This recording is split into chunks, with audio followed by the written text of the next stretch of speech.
each separate debate topic. And of course, the coronavirus pandemic is sure to be front and center tonight. Last week's scheduled debate canceled after President Trump contracted the virus and refused to debate virtually. NBC's White House correspondent and Weekend Today anchor Kristen Welker is moderating tonight's debate. The debate commission has said she will not be responsible for fact-checking the candidates in real time, but our team of correspondents and analysts are standing by to do just that. And if you want fact-checking as we go tonight, you can always go to NBCnews.com. All right, why don't we start with NBC's chief White House correspondent, Hallie Jackson. She's inside the event center on the campus of Belmont University in Nashville. Hallie. Lester, let's talk strategy for these two candidates heading into what is the final face-off and perhaps the final best chance to move voters their direction for each of these candidates. That's particularly important for President Trump because he is trailing in many polls. So tonight's an opportunity to get in front of potentially tens of millions of voters. The strategy there, our reporting indicates that aides and allies have been counseling the president to interrupt less this time than he did previously. You and Savannah referenced the chaotic debate the first go-round. There is a sense among those close to the president that by letting Joe Biden speak uninterrupted, he may potentially stumble or perhaps create some kind of a gaffe that President Trump could then capitalize on. You also have the president focusing, it seems, on Hunter Biden, Joe Biden's son, and his dealings overseas, these unverified emails. Many intelligence experts have said those emails carry all the hallmarks, of a disinformation, foreign disinformation campaign, essentially. But the president's guest list indicates that is a direction he is probably going to head tonight to try to attack Biden. One of his guests is going to be a former business partner of Joe Biden's son. Biden, for his part, according to sources close to his campaign, appears ready for those attacks. Joe Biden and his team want to essentially flip the script, if you will, and make the case that President Trump is focused more on Biden's family than American families. Biden will likely, Joe Biden, of course, the former vice president, focus intently on the coronavirus pandemic, continuing to litigate the case that the president and his administration's response has not been sufficient. On the COVID situation, I should tell you both candidates, according to their aides, have tested negative for coronavirus today. And let me point out something that we're seeing in the debate hall. Earlier today, there was plexiglass between these podiums as a essentially precaution. The Commission on Presidential Debates says that plexiglass has now been removed because of both candidates' negative tests. So that is something new that has developed just in the last little bit here. As we talk about the way that the debate will go tonight, there will be, of course, 6 segments, 6 different topics, 15 minutes each. At the beginning of each of those segments, each candidate will get 2 minutes of uninterrupted talk time. That's the new rule change that you discussed at the top of the broadcast here.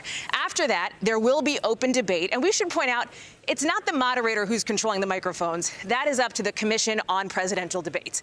6 topics will be discussed tonight, starting with coronavirus and the response to that, American families, race in America, climate change, national security, and leadership. It's going to be a very busy 90 minutes, all set to kick off here in Nashville in just a bit. All right, Hallie, you got good seats, too. Thank you. Let's get right to NBC News political director and moderator of Meet the Press, Chuck Todd. Chuck, to put it mildly, a lot has happened since the first debate. The second debate was canceled. For starters, the president got COVID and recovered from COVID. There are few moments in a campaign, big moments. A debate is one of them. This is the final debate. We've got 12 days to go. What are the stakes? Well, the stakes, we can use every metaphor you want. It couldn't be higher, all of those things, because of the precarious position the incumbent president is sitting in. He is trailing. He is behind. He needs to change the trajectory of this race. And so I think it does explain the president's behavior over the last 48 hours. But by the way, in case you're wondering how nasty this debate could get back and forth tonight, Hallie referred to the president's obsession on Hunter Biden. Well, the Biden campaign responded tonight. And I just want to read you this last line because I think it sets the tone of what we could be hearing from tonight. On the Hunter Biden attacks, this is what the Biden campaign says. This is a desperate, pathetic farce executed by a flailing campaign with no rationale for putting our country through another 4 years of hell. I am quoting them word for word. I don't necessarily want to put the HE double hockey sticks up there myself, Savannah. I mean, that's we're what both we pretty call sensitive. it in my house. I know. I'm pretty sensitive to that. But my point is that came from the Biden campaign in response to this Hunter Biden business. So that, to me, is the unknown. That's the wild card factor tonight. I don't think people watching want to see a back and forth about Hunter Biden tonight. But that may end up being what we see tonight, and that to me is an extraordinarily risky strategy by the president. I do think the president needs to remember he's the incumbent, and a lot of people want to know, what are you going to do for the next 4 years? And by the way, what are you going to do now about COVID? What are you going to do now about health care? So I do think this is a very risky strategy by the president to basically ignore the issues and try to go at Hunter Biden. All right, Chuck, thank you. All right, Lee, we also have senior Washington correspondent Andrea Mitchell with us tonight. Andrea, what are you going to be watching for this evening? Well, I'm going to be watching whether the president has come prepared to discuss policy, whether he's going to try to blow this debate up as he did the first debate, or whether he's going to actually talk about the substantive issues that Chuck just referred to, important issues. COVID, obviously the most important, but obviously the American family, which includes the economy, national security, the environment, race relations. Is he going to have a different answer on white supremacism? Is he going to go on the attack? Clearly, he's signaling by bringing Tony Bobulinski, this former partner, supposedly with Hunter Biden, to the debate, who had a news conference with the traveling White House press corps right beforehand. By bringing him right there as a special guest, it reminds you of what he did during the last debate against Hillary Clinton, bringing the women who had accused Bill Clinton of past affairs and wanting them to be seated in the front row right there in Las Vegas when we were all there. So this is a stunt, and it's obviously set off that angry reaction from the Biden camp that Chuck just read. So that's setting a very bad tone going in. But if he comes ready to discuss policy, and how will Joe Biden respond when the personal issue comes up? Will he keep his cool? Is he prepared to get past it and talk about the substance that he is bringing to this? And just watching them the last couple of days, though, it does not bode well, because the president spent the last couple of days going on the attack against everyone, against Tony Fauci, against CBS and Leslie Stahl and 60 Minutes, against all sorts of enemies, perceived or real, and adversaries, accusing Biden of criminality and saying that the Attorney General perhaps shouldn't keep his job because he's refusing to indict Joe Biden, standing opposite him on the debate stage tonight, indict him for some sort of totally false allegations. So that's the problem going into this. He's really set a very bad stage, but people want to hear what he would do in a second term. And Joe Biden has spent the whole week in debate preparations, having a very tough surrogate and a very effective one, Barack Obama, in Philadelphia yesterday, with his strongest denunciation of the president to date. So we've seen them both very angry, but preparing for this debate in a very different way. Now let's see whether it's going to be a real debate. All right, Andrea Mitchell, thank you. All right, let's turn now, get some perspective from radio talk show host Hugh Hewitt. He's an NBC News political analyst, president of the Richard Nixon Foundation. He's also a Trump supporter. And Hugh, okay, this is your big chance, just in case the president is watching. If you were advising him tonight, what would your message be? What should he focus on? Hunter Biden, the issues, Joe Biden? What would you say? I talked to Pennsylvania and Wisconsin. I believe the president is doing well in all the other swing states, North Carolina maybe, but talk specifically to the Keystone State in Wisconsin about the upcoming GDP report, about the drop in jobless claims this week, and focus on the economy, and how the Super V is back. I don't think we're going to get out of this without Tony Bobulinski talk. I'm running a radio show at the same time I'm talking to you, and half the country's talking about Tony and half the country's talking about other than Tony, even as they lean in to try and figure out what the heck that is all about. But the president would be best served if he stayed focused on Western Pennsylvania and Southern Wisconsin and talked about those two key states to his reelection bid. Hugh, let me talk about style. The president lost some style points last time by interrupting. At the same time, that's part of really who he is, a disruptor, a brawler sometimes. So how, if he is constrained and not able to do that, will he be out of his game to some extent?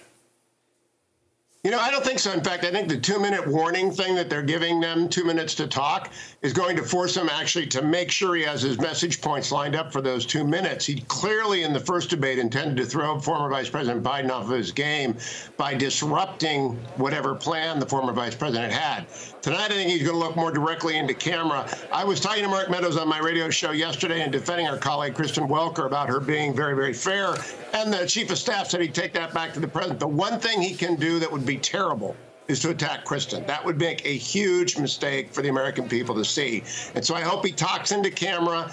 I don't think he's as far behind as perhaps people have been led to believe by the mainstream media that are doing the polling, et cetera. I think he's got a very good shot of winning this, but he does have to focus and deliver on the key bread and butter issues that got him elected the first time, while showing some of that stuff that brings out those massive crowds that we've seen in Erie, in Western North Carolina, all across the United States, in Nevada. In fact, those crowds are energy. He doesn't get that energy tonight from the audience because it's so small, so he's got to channel it from inside himself. All right, Hugh, thanks. David Plouffe was Barack Obama's campaign manager in 2008 and also served in the Obama administration as a senior advisor to the president. He's a Biden supporter and an NBC News analyst. David, if you were advising Joe Biden, what would you tell him he needs to do tonight? Well, don't play it safe. He has a lead, and it's a meaningful lead. But just like in sports, you don't want to be overly cautious. And I think two issues in particular. One, we have COVID cases on the rise, hospitalizations on the rise. The president seems completely uninterested in it, just wants it to go away. And that's the first topic. And then the president in that 60 Minutes interview, which was a disaster for many reasons, but we saw him rooting for the Supreme Court to get rid of the Affordable Care Act, to kick tens of millions of people off health care in the middle of the pandemic. So those are home bases for Biden, and I would stay there. And I'd make sure I fill in the blanks on what you're going to do as president as it relates to taxes and jobs and health care. There's still some work to be done there. Let me pick up, David, on something Hugh Hewitt just said. He suggested, I think, that perhaps the Commission on Presidential Debates had essentially done a favor to President Trump by having the microphones muted while the other candidate speaks, giving Trump an opportunity to speak unfettered, but also giving Biden a chance to speak unfettered. As a Democrat, be honest, does that give you any nerves?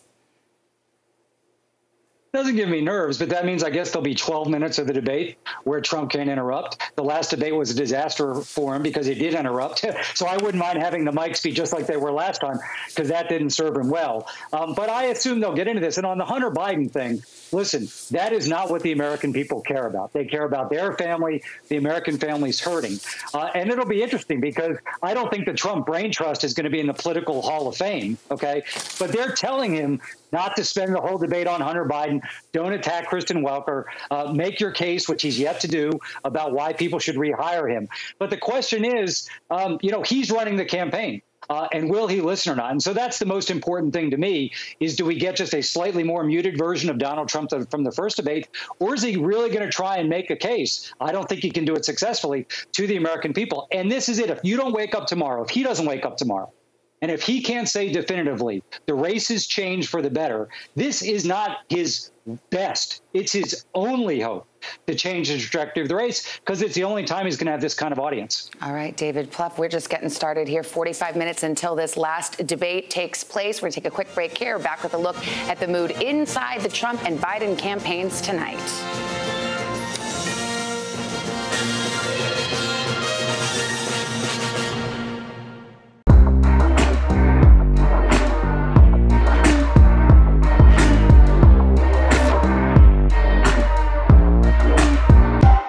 Today's headlines can be hard to understand, and a lot of kids have questions, so we started a newscast for them. We hope your family will watch Nightly News Kids Edition. You got to get a four-year degree, but a four-year degree is super expensive. We have created a system where the ticket to the middle class is a thing that middle-class families have to stress about and borrow for and patch together. Why is this happening? With Chris Hayes. Subscribe now. For breaking news in our changing world, download the NBC News app. Protests broke out. The coronavirus pandemic. The story. Emergency approval to treat COVID-19 with plasma. Many questions remain about how well it works. From every angle. How much of the increased tension was due to the militias that came here? On the ground. Deadly western wildfires in California. Entire communities were also wiped off the map. And in depth. One of the big concerns is indoor air quality. What are you doing to address that? NBC Nightly News with Lester Holt.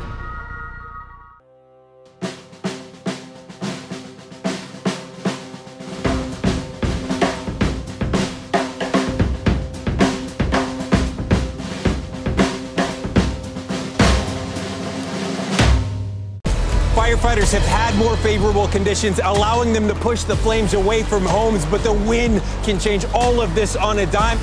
We can continue to expect protests as people continue to call for more answers to what happened and continue to call for that accountability. Starting to feel like a typical general election. Both candidates actually out on the campaign trail making their pitch to voters. The moment to truly understand who we are and who we say we are is right here at our feet.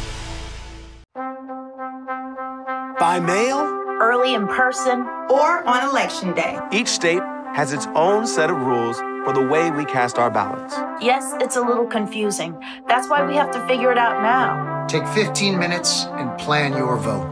ASAP. In some places, the polls are already open. Go! Make sure your voice is heard. Plan your vote. Plan your vote. Plan your vote.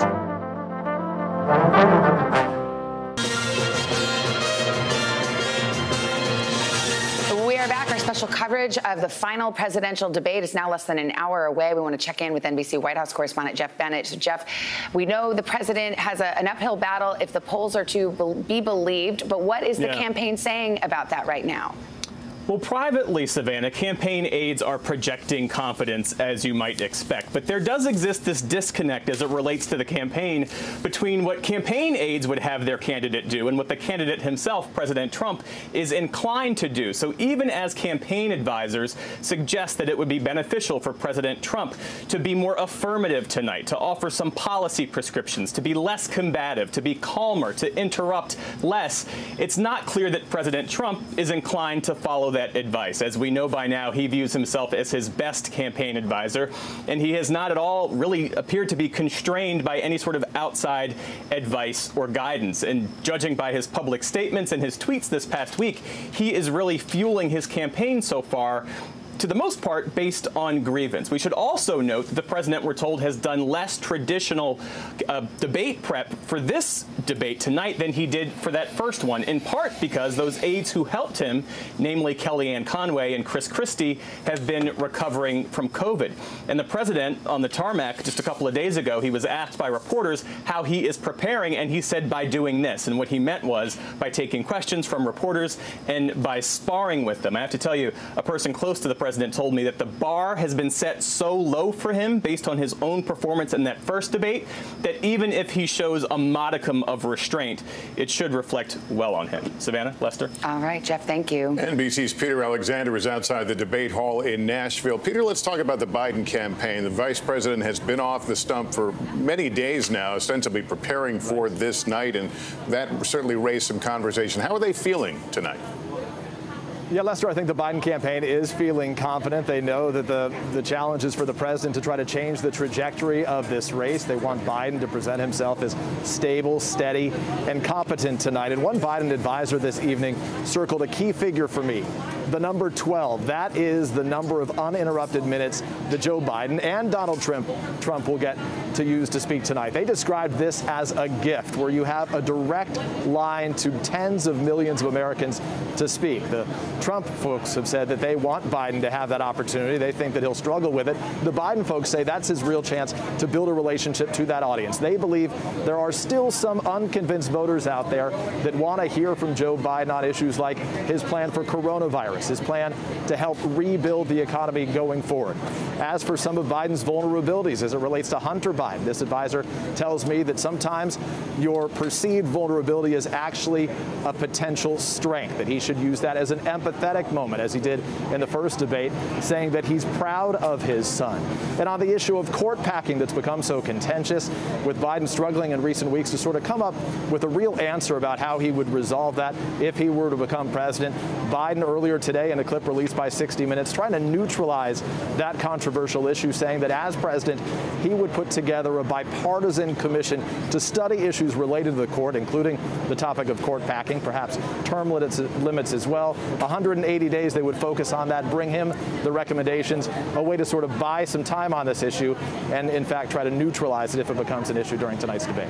All right, Peter, thank you. And the future makeup of the Supreme Court could be a major topic at tonight's debate. Earlier today, the Senate Judiciary Committee approved Amy Coney Barrett's nomination with a full Senate vote scheduled for Monday. I want to bring in NBC's Justice correspondent Pete Williams, who covers the court. And Pete, the president will certainly want to highlight the fact that he is days away from confirming a Supreme Court justice that will move the court decisively to the right. And as Peter mentioned, Joe Biden has to answer that question about whether or not he would support adding justices to the court in that event. And if Amy Coney Barrett is confirmed, which seems a certainty now, she would jump right into the battles over the election, because at this moment, the court is considering whether to allow extra time for receiving mail ballots in 2 battleground states, North Carolina and Wisconsin. She could help decide those. And then if a case challenging the outcome of the presidential election reaches the Supreme Court, she'll probably face calls for her to recuse, because she was put on the court so close to the election and because of those statements by President Trump about the court's role in deciding election fights. And she'll also be, of course, on the court by the time it hears that big showdown over Obamacare, which is the week after Election Day. But the Republican rush to get her confirmed and the Senate's refusal to even consider President Obama's election year nomination to fill Justice Scalia's vacancy has led to calls from many Democrats to increase the size of the Supreme Court if Biden is elected, which, of course, the idea is to dilute the strength of the conservative justices. So Biden's saying he would have a commission to study it. The Constitution does not specify how many justices the court should have. That is set by Congress. That number has changed half a dozen times. It's been 9 for about 150 years. But making the court bigger remains a highly controversial idea, even among Democrats. And Justice Ruth Bader Ginsburg opposed it. She said last year that 9 seemed to be a good number, Savannah. All right, Pete, thank you. And, of course, it's not just the presidency at stake. It's the makeup of Congress as well, with Democrats obviously hoping a strong performance from Joe Biden would help them retake control of the Senate. I want to bring in NBC News Capitol Hill correspondent Casey Hunt. Casey, there are going to be a lot of anxious members of Congress watching tonight's debate right now, trying to figure out which way the winds are blowing.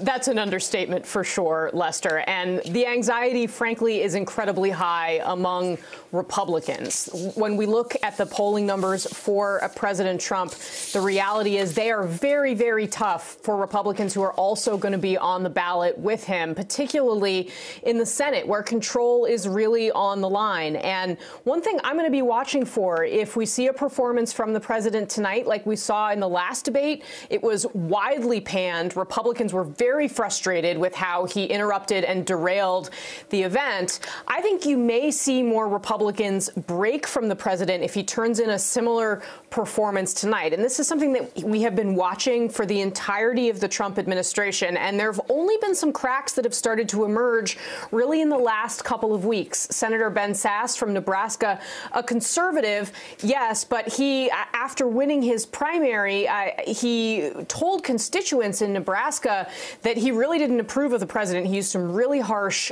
language that shows he's trying to put some distance there.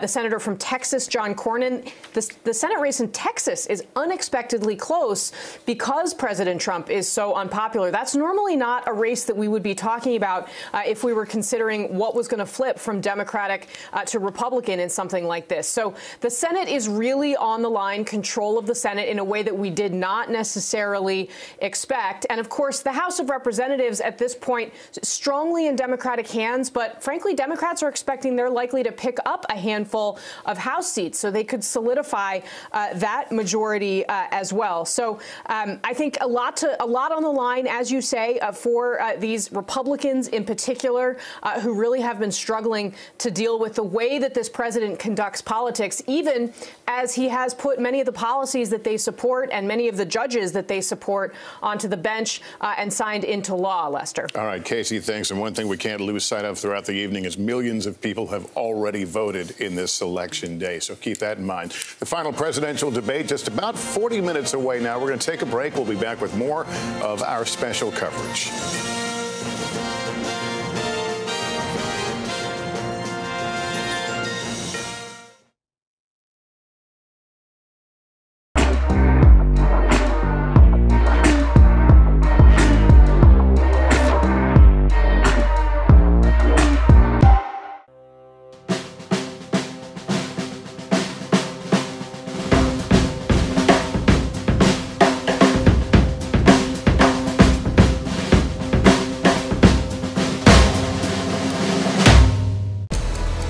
This is a situation where the state continues to struggle to expand its testing capabilities. Protesters feel that they need to come out in full force and support their community because they feel like they're not getting that support from the Portland police.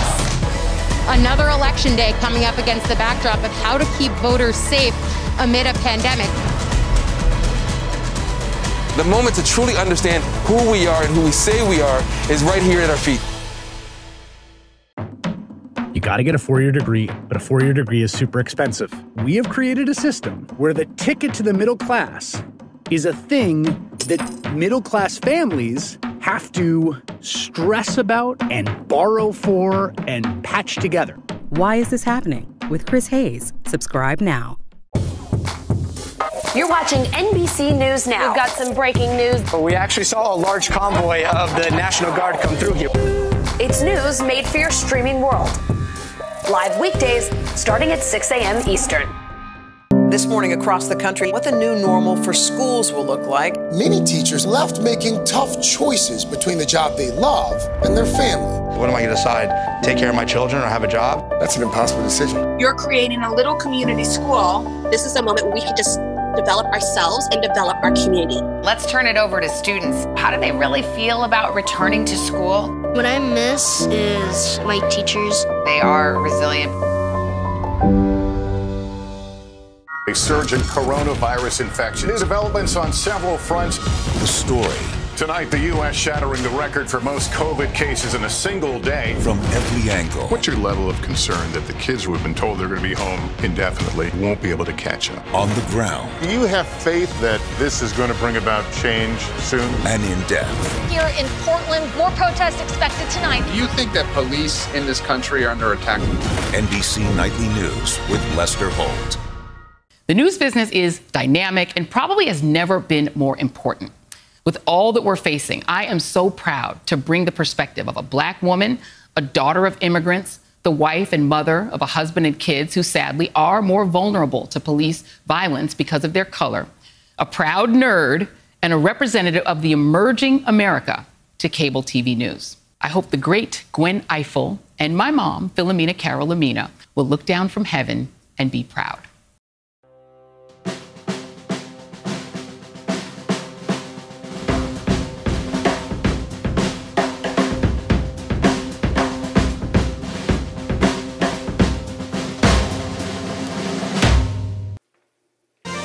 So we're a little over a half hour away at the beginning of the debate. And keep in mind, I mentioned a moment ago, Savannah, that millions have voted already. And then ultimately they're talking to the undecided. And of course, questions how many people are truly undecided. Who is that undecided voter? You don't seem to meet that person at the coffee shop. Seems like everybody's made up their mind. As you mentioned, 46 million people have already cast their vote in this election. An extraordinary amount of mail-in voting, of course, because of the pandemic.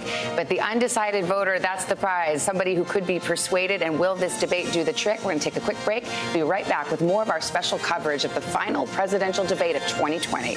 Minutes away as the motorcade pulls into the debate hall.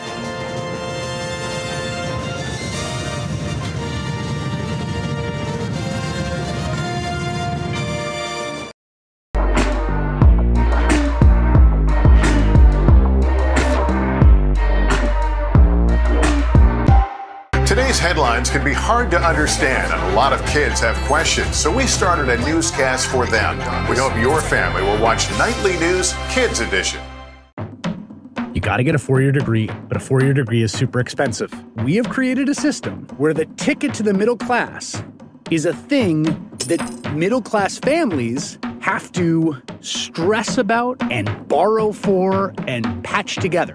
Why is this happening? With Chris Hayes. Subscribe now. For breaking news in our changing world, download the NBC News app. Protests broke out. The coronavirus pandemic. The story. Emergency approval to treat COVID-19 with plasma. Many questions remain about how well it works. From every angle. How much of the increased tension was due to the militias that came here? On the ground. Deadly western wildfires in California. Entire communities were also wiped off the map. And in depth. One of the big concerns is indoor air quality. What are you doing to address that? NBC Nightly News with Lester Holt.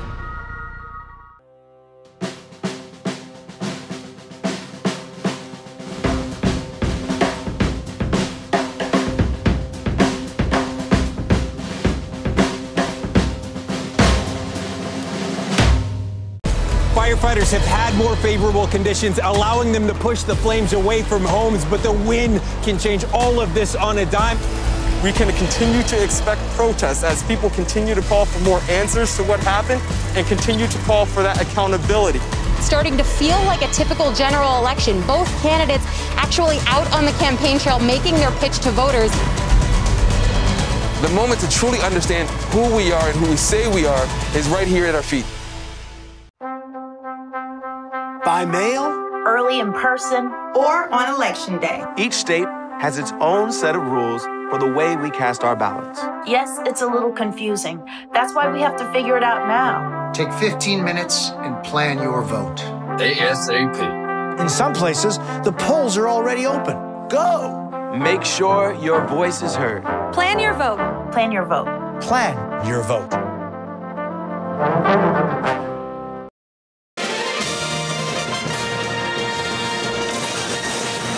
From NBC News, Decision 2020. The presidential debate continues. Here again are Lester Holt and Savannah Guthrie.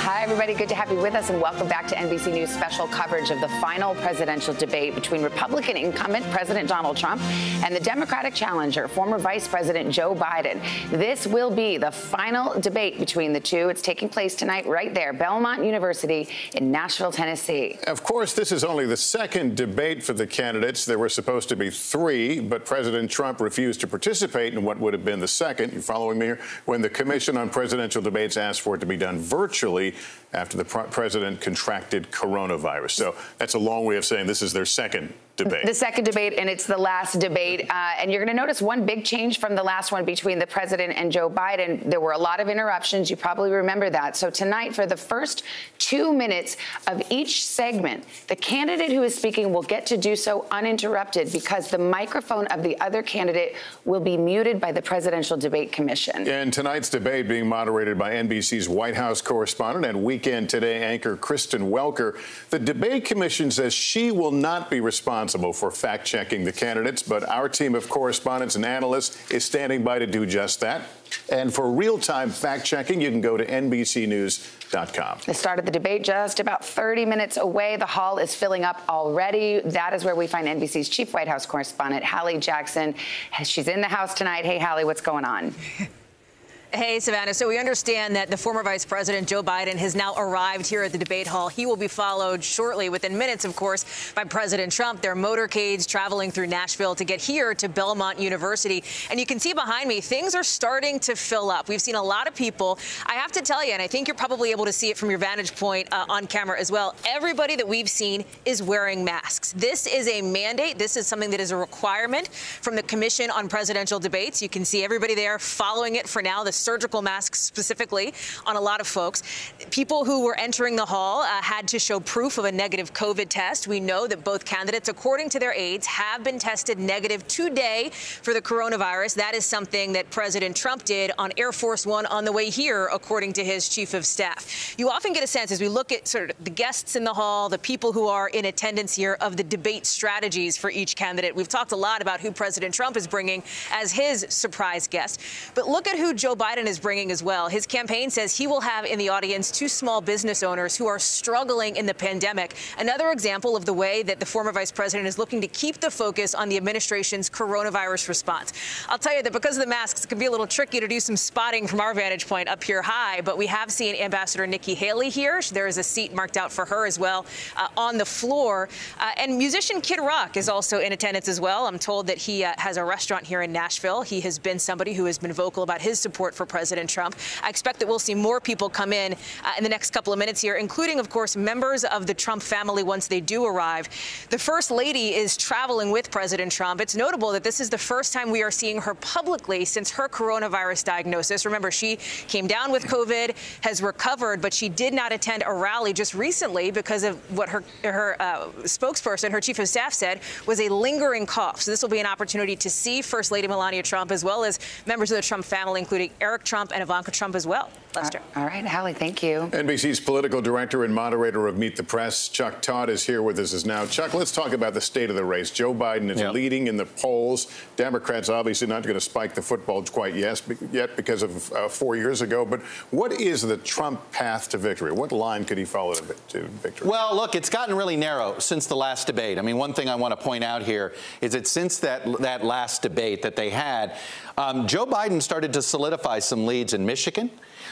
His lead in Wisconsin is just barely outside the margin of error in most of the polls I've seen, but still it's competitive. And the president, Hugh Hewitt brought this up, the president does need to bring these two states back into play, because right now they're not. Right now there are 4 states total that you can look at and say the president is within the margin of error on and can still plausibly get a path to 270. But the problem he has, guys, is that he only now has one path if right now everything else holds. I mean, Joe Biden needs one of these 4. Assuming everything holds right now where he leads, he just needs one of these remaining 4 of Arizona, Florida, North Carolina, and Biden, and Pennsylvania here. So literally, Arizona would put him over the top. But if he loses Arizona, Pennsylvania would put him over the top. But he could lose Pennsylvania, North Carolina could put him over the top. Well, he can lose North Carolina, and then Florida could put him over the top. Now, what does President Trump have to do? He has to sweep all of those 4. Now, North Carolina, Florida, okay. I think there is a coin flip. It is a coin flip type of race. He's behind in Pennsylvania, and the real issue here is right now he's very behind in Arizona. Maricopa County, Savannah, you know the state very well. Maricopa County, our friend Vaughn Hilliard said, there's only been one instance in the last decade where a statewide candidate lost Maricopa County, the ginormous county of Arizona, and somehow still won statewide. And right now, most polls show Donald Trump losing Maricopa County. And if you lose it by more than a point or 2, you're not making it up in the rest of the state. So we can't nerd out here about Arizona, but that's where, when you talk about suburban women, suburban moms, the suburbs of Phoenix, really important, might be decisive in deciding whether Arizona goes blue, which it is often talked about, but rarely does. I think in 1996, but that was it. Honestly, to me, Arizona is the checkmate state for Joe Biden. I mean, when you start to mess around these patterns here, especially if Donald Trump is underperforming in Michigan and Wisconsin here, it is interesting. He has a plausible way to win Florida. There's a plausible path in North Carolina. Arizona, with what you just brought up with Maricopa, I mean, this is America's largest suburb. That's what I call Maricopa County. It is the biggest suburb in America in some ways. And what have we seen for the last 4 years?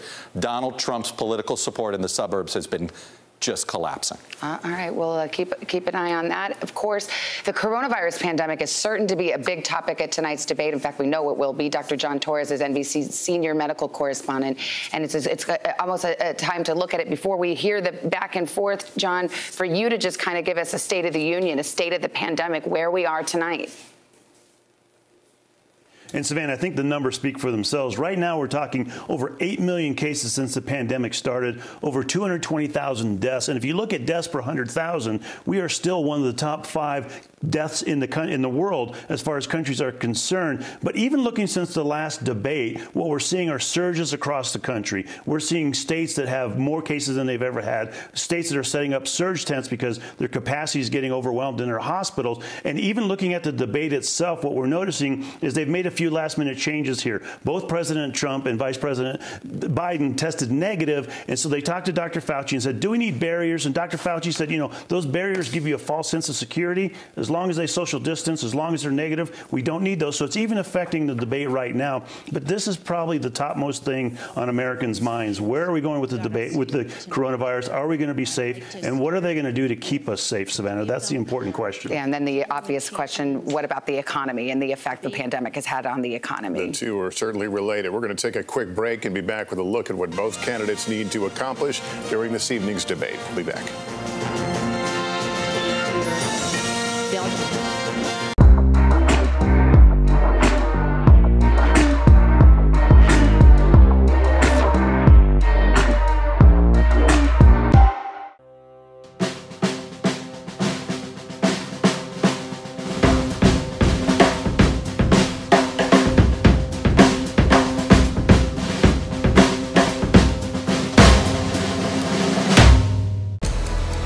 This is a situation where the state continues to struggle to expand its testing capabilities. Protesters feel that they need to come out in full force and support their community because they feel like they're not getting that support from the Portland police. Another election day coming up against the backdrop of how to keep voters safe amid a pandemic.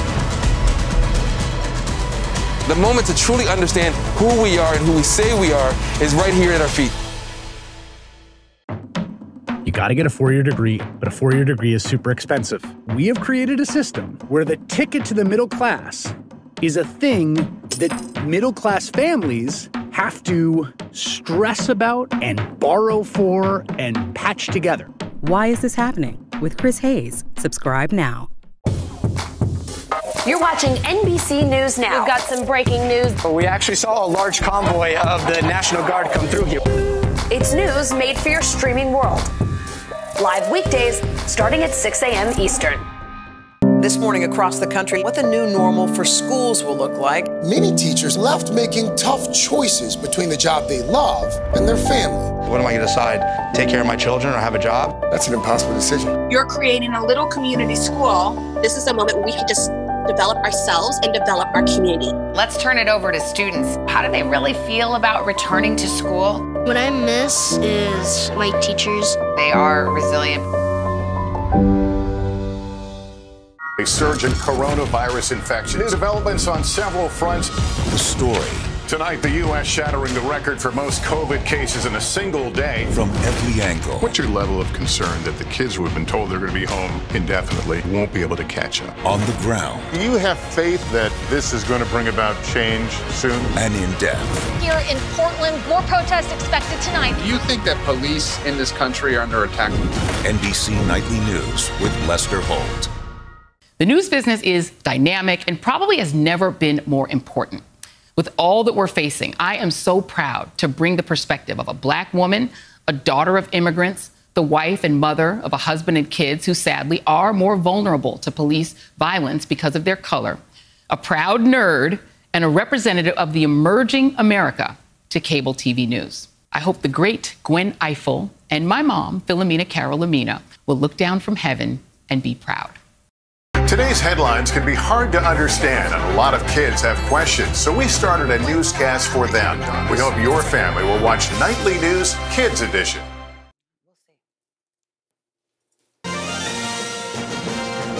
All right, we're back with our coverage of tonight's final presidential debate. The candidates will take the stage in about 20 minutes. We want to bring in NBC News political analyst and former Democratic Senator Claire McCaskill, along with Rich Lowry, editor of the National Review. Always great to see both of you. Claire, let me start with you, but Rich, you can weigh in on this question of expectations. So much talk about President Trump. Will he interrupt again? Where the bar is for him? Claire, where is the bar for Joe Biden tonight?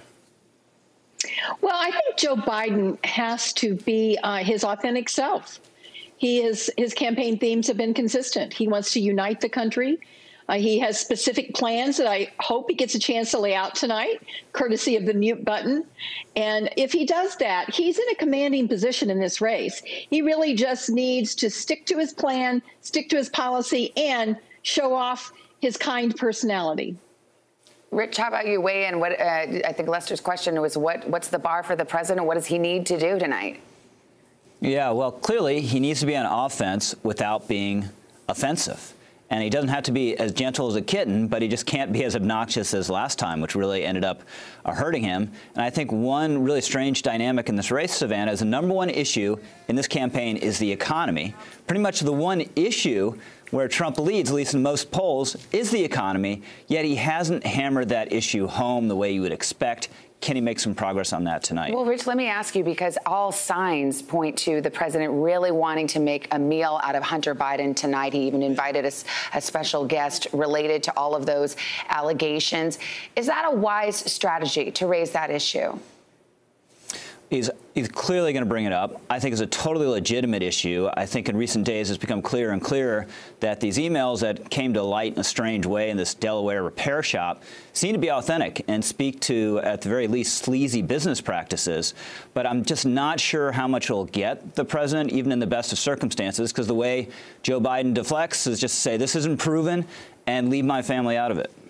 And Claire, what if it comes up, what's his best strategy, Biden's best strategy? Well, everybody in America has watched the Trump family. They have watched the foreign deals. We now know he has a secret Chinese bank account. I think that if he thinks he's going to get women in the suburbs back, it's probably not a good strategy for Trump to go after a son. And I think Biden will probably easily deflect it. There is absolutely not one scintilla of proof that the vice president has done anything wrong, and everyone has looked at it. All right, Democrat Claire McCaskill, Republican Rich Lowry, our very own odd couple. We'll see you on the other side, okay? Let's turn to the security of this election. It's a top priority. Tens of millions of Americans already having cast their ballots, as mentioned. But what an extraordinary moment last night. The director of national intelligence and the head of the FBI coming before cameras to say they have evidence that Iran and Russia are right now trying to interfere in our election, including with a fake email sent to voters in Florida and other places. Cynthia McFadden is NBC's senior investigative and legal correspondent. Cynthia, what is the significance of this? Well, you know, this is just part, Savannah, of an ongoing campaign that Russia, Iran, and other foreign actors are engaged in to try to undermine the confidence that Americans have in their own democratic process and put us in a bad light in the rest of the world. They're doing a pretty good job at that.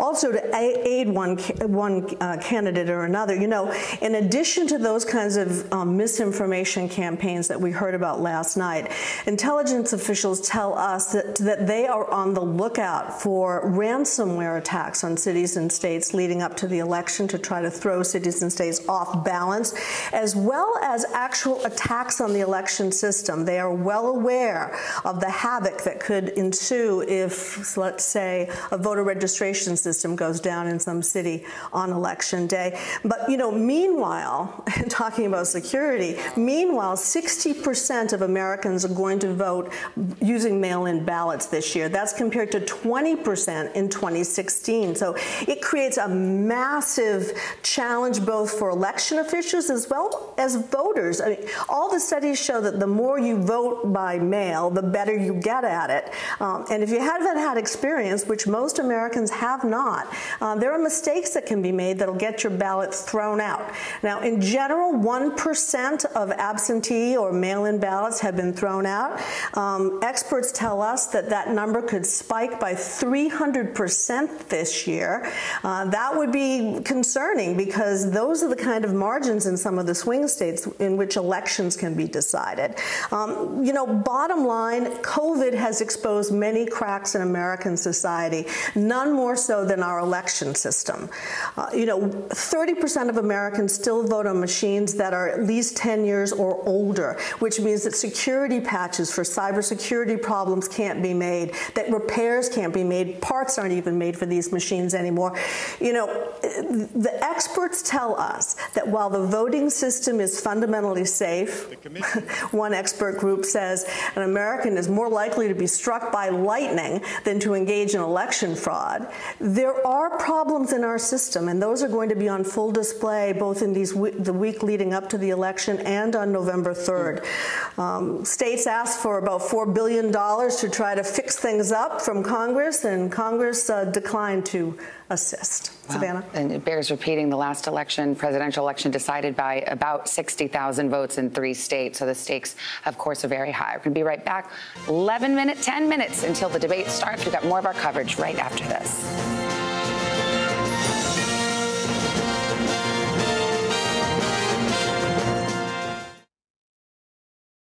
Conditions allowing them to push the flames away from homes, but the wind can change all of this on a dime. We can continue to expect protests as people continue to call for more answers to what happened and continue to call for that accountability. Starting to feel like a typical general election. Both candidates actually out on the campaign trail making their pitch to voters. The moment to truly understand who we are and who we say we are is right here at our feet. Protests broke out. The coronavirus pandemic. The story. Emergency approval to treat COVID-19 with plasma. Many questions remain about how well it works. From every angle. How much of the increased tension was due to the militias that came here? On the ground. Deadly western wildfires in California. Entire communities were also wiped off the map. And in depth. One of the big concerns is indoor air quality. What are you doing to address that? NBC Nightly News with Lester Holt. By mail, early in person, or on Election Day. Each state has its own set of rules for the way we cast our ballots. Yes, it's a little confusing. That's why we have to figure it out now. Take 15 minutes and plan your vote. ASAP. In some places, the polls are already open. Go! Make sure your voice is heard. Plan your vote. Plan your vote. Plan your vote.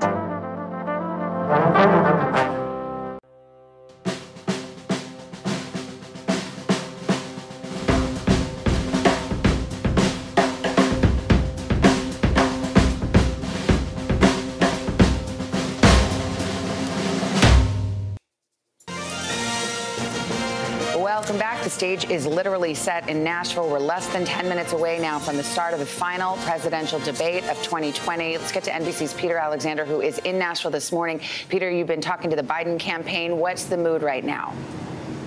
Well, they feel good. They feel like they're prepared. They want Joe Biden to show himself to be steady, stable, and competent here. They also, his aides have been suggesting he may go on offense on tonight. And I think Barack Obama's blistering critique of Donald Trump that we saw yesterday on the trail may have been a little bit of a preview to try to keep the pressure on President Trump's handling of the pandemic, saying that he has failed on that issue. On the Affordable Care Act, they point to Donald Trump's own comments from this new interview with 60 Minutes, where he said that he hoped that the Supreme Court would get rid of it, but has struggled to articulate what, if any, plan he is proposing to replace it now 4 years into his presidency. And while there's going to be a lot of talk likely about Hunter Biden, Donald Trump expected to go on offense on that, the campaign is blowing that off, dismissing it as Russian disinformation. In fact, they say that Biden should go on offense at Donald Trump, specifically as it relates to new reporting that his company has a bank account in China, that he's pursued business dealings in that country for years. As Barack Obama put it, if I had a bank account like that, they'd call me Beijing Barry. Look for that as another possible point for Biden to try to go on offense tonight. All right, Peter, thank you. Jeff Bennett is at the White House. Jeff, what's the thinking inside the Trump campaign right now? Well, Lester, I'll tell you, the Trump campaign says they have the resources and the time to turn this race around, even though Joe Biden is edging out Donald Trump, both nationally and in those battleground states, according to polls. And even though, as Team Biden is really crushing Team Trump in the fundraising race, the Biden campaign and affiliated committees outraised the Trump campaign by some $130 million last month. A word about the polls, though. President Trump, in an interview he gave this week, said he doesn't believe the polls. He says all the polls are fake. And based on what happened in 2016, you could understand why he would think that. But the big difference between then and now, because at this point 4 years ago, Hillary Clinton was leading Donald Trump, and now it's Joe Biden leading President Trump. Biden's lead is bigger than Hillary Clinton's was 4 years ago. And of course, right now, President Trump is the incumbent. He's not some sort of outside insurgent. And right now, President Trump faces the worst polling position for any sitting president seeking re-election since George H.W. Bush back in 1992. So how does he turn that around? The campaign believes by being laser focused on the economy tonight and by making a direct pitch, a direct appeal to women voters, older voters, and those white working class voters without college educations, those key voting blocks that helped propel Donald Trump to becoming President Trump back in 2016, who polls show right now are in many ways peeling off bit by bit to Joe Biden. And there's a First Lady there. We saw Dr. Biden as well. So you see members of the Trump family are there now. They are wearing their masks. That was one of the questions many people were wondering going into tonight. Tonight, the debate commission made clear if you don't wear your mask, you don't stay in the hall. For more perspective on what we're about to see in just 5 minutes, how past debates have affected the race for the White House, I think we need a historian. Let's bring in NBC News presidential historian Michael Beschloss. And Michael, there really are those kind of few set pieces, make or break moments. And there have been debates in the past where folks like you will look at it now and say, yep, that was the moment. That was the watershed. That's when it either turned for a candidate or it was locked in, never to be repaired. Is that how you see tonight potentially? Absolutely right, Savannah. 5 minutes from now, a debate is going to start. The stakes could not be higher. This is the last time that Donald Trump and Joe Biden together will reach an audience of the kind that we see tonight, could even be as high as 100 million people. Nothing they can do in the next 12 days will have this kind of effect. So what we hear tonight could have a lot to do with who is going to become president next. 1980. One debate. Ronald Reagan debated Jimmy Carter. There were 10% undecided. The two candidates were just about tied. And Ronald Reagan managed in that debate to convince that 10% that he was presidential. He would not get them involved in a war, as many were worried about. He became not only president that night, but he won by a landslide. Is it a feeling or is it a moment that generally drives these things? In other words, is after 90 minutes you begin to feel a closeness to the candidate, or is it that line, that memorable line that sometimes puts them over the top? It oftentimes, Lester, can be a moment where a candidate disqualifies himself. Second debate between George H.W. Bush and Michael Dukakis, 1988. First question from Bernie Shaw of CNN of Dukakis was, if his wife were raped and murdered, would he support an irrevocable death penalty for the killer? The object of the question was to show Dukakis his humanity. He threw it away, gave a bureaucratic, robotic answer, and a lot of people we now know from polls said, that is not someone I want to see as my president. From that moment on, George H.W. Bush was virtually irrevocably ahead. You're getting a look at our dear friend, Kristen Welker, addressing the crowd in the hall right now. Lester, that's a job you had 4 years ago. Did the job 4 years ago, and I'll tell you something I shared with her, and that is, it's a very lonely moment when you turn your back and you sit there and you look at these very two powerful people and you realize it's, you know, you've done your homework. But you've also watched weeks of people talking about you on cable TV, what you're going to do, what your political leanings are. It's a lonely place. Yeah, and as I mentioned, the stakes are high, but it's a different world, and our politics, unfortunately, have turned where the moderator is often fair game. Kristen Welker has had to withstand some of that in the last few days, but we can say and be a little editorial here. This is our colleague and our friend, and we know that she will do a wonderful job and be fair to both sides. And here she sits down. We'll be back in a few moments, and the debate will be underway in earnest. You're watching NBC News, our coverage of the final presidential debate of the 2020 election cycle.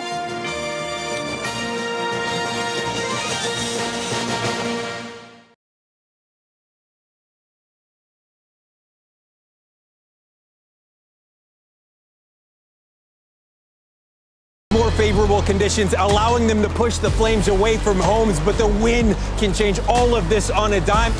We can continue to expect protests as people continue to call for more answers to what happened and continue to call for that accountability. Starting to feel like a typical general election. Both candidates actually out on the campaign trail making their pitch to voters. The moment to truly understand who we are and who we say we are is right here at our feet. Protests broke out. The coronavirus pandemic. The story. Emergency approval to treat COVID-19 with plasma. Many questions remain about how well it works. From every angle. How much of the increased tension was due to the militias that came here? On the ground. Deadly western wildfires in California. Entire communities were also wiped off the map. And in depth. One of the big concerns is indoor air quality. What are you doing to address that? NBC Nightly News with Lester Holt. By mail, early in person, or on Election Day. Each state has its own set of rules for the way we cast our ballots. Yes, it's a little confusing. That's why we have to figure it out now. Take 15 minutes and plan your vote. ASAP. In some places, the polls are already open. Go! Make sure your voice is heard. Plan your vote. Plan your vote. Plan your vote.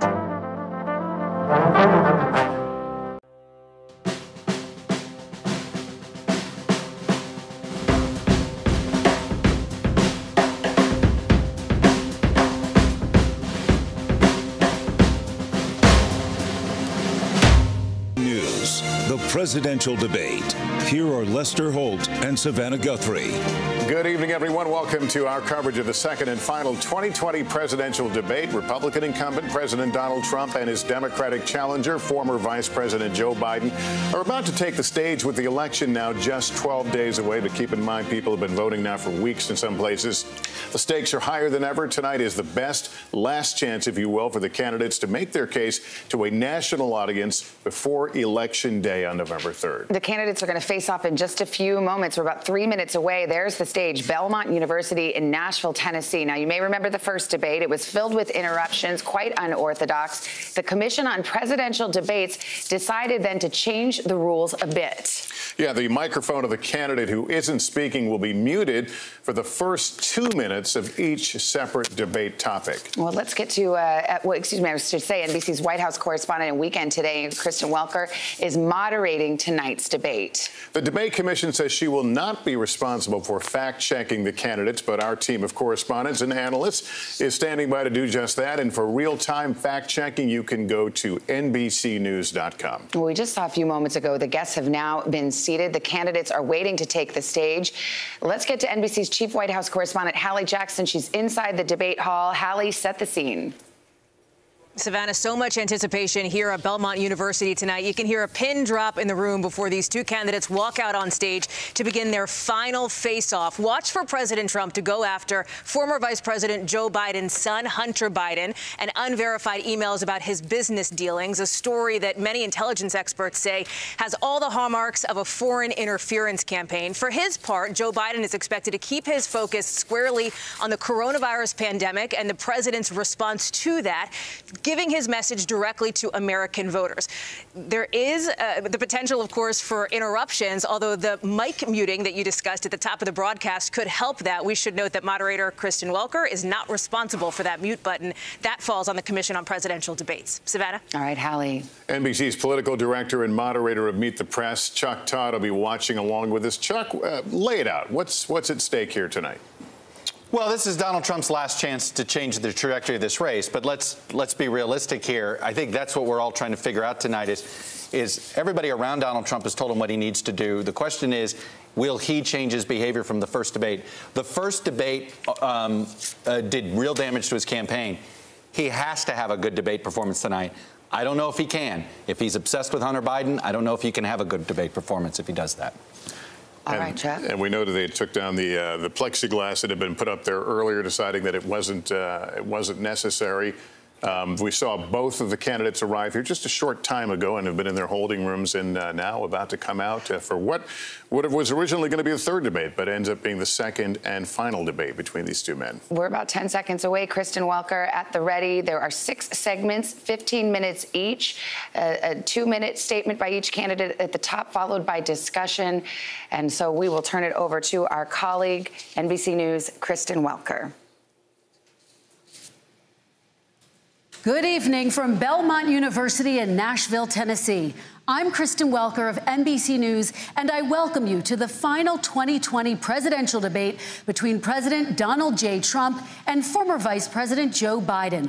Tonight's debate is sponsored by the Commission on Presidential Debates. It is conducted under health and safety protocols designed by the Commission's health security advisor. The audience here in the hall has promised to remain silent. No cheers, boos, or other interruptions, except right now, as we welcome to the stage former Vice President Joe Biden and President Donald J. Trump.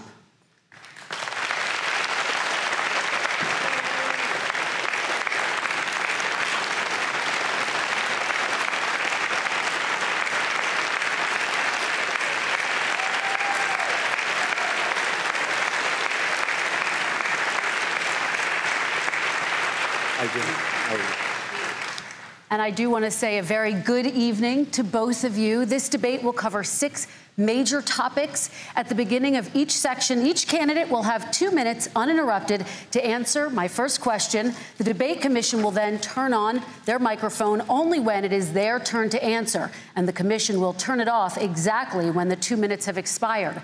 After that, both microphones will remain on, but on behalf of the voters, I'm going to ask you to please speak one at a time. The goal is for you to hear each other and for the American people to hear every word of what you both have to say. And so with that, if you're ready, let's start. And we will begin with the fight against the coronavirus. President Trump, the first question is for you. The country is heading into a dangerous new phase. More than 40,000 Americans are in the hospital tonight with COVID, including record numbers here in Tennessee.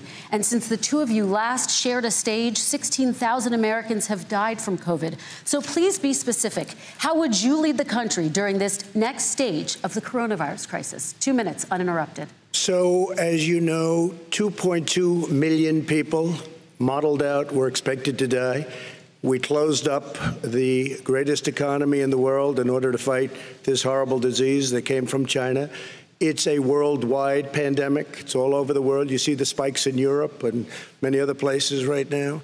If you notice, the mortality rate is down 85%. The excess mortality rate is way down and much lower than almost any other country. And we're fighting it, and we're fighting it hard. There is a spike. There was a spike in Florida, and it's now gone. There was a very big spike in Texas. It's now gone. There was a very big spike in Arizona. It's now gone. And there are some spikes and surges in other places. They will soon be gone.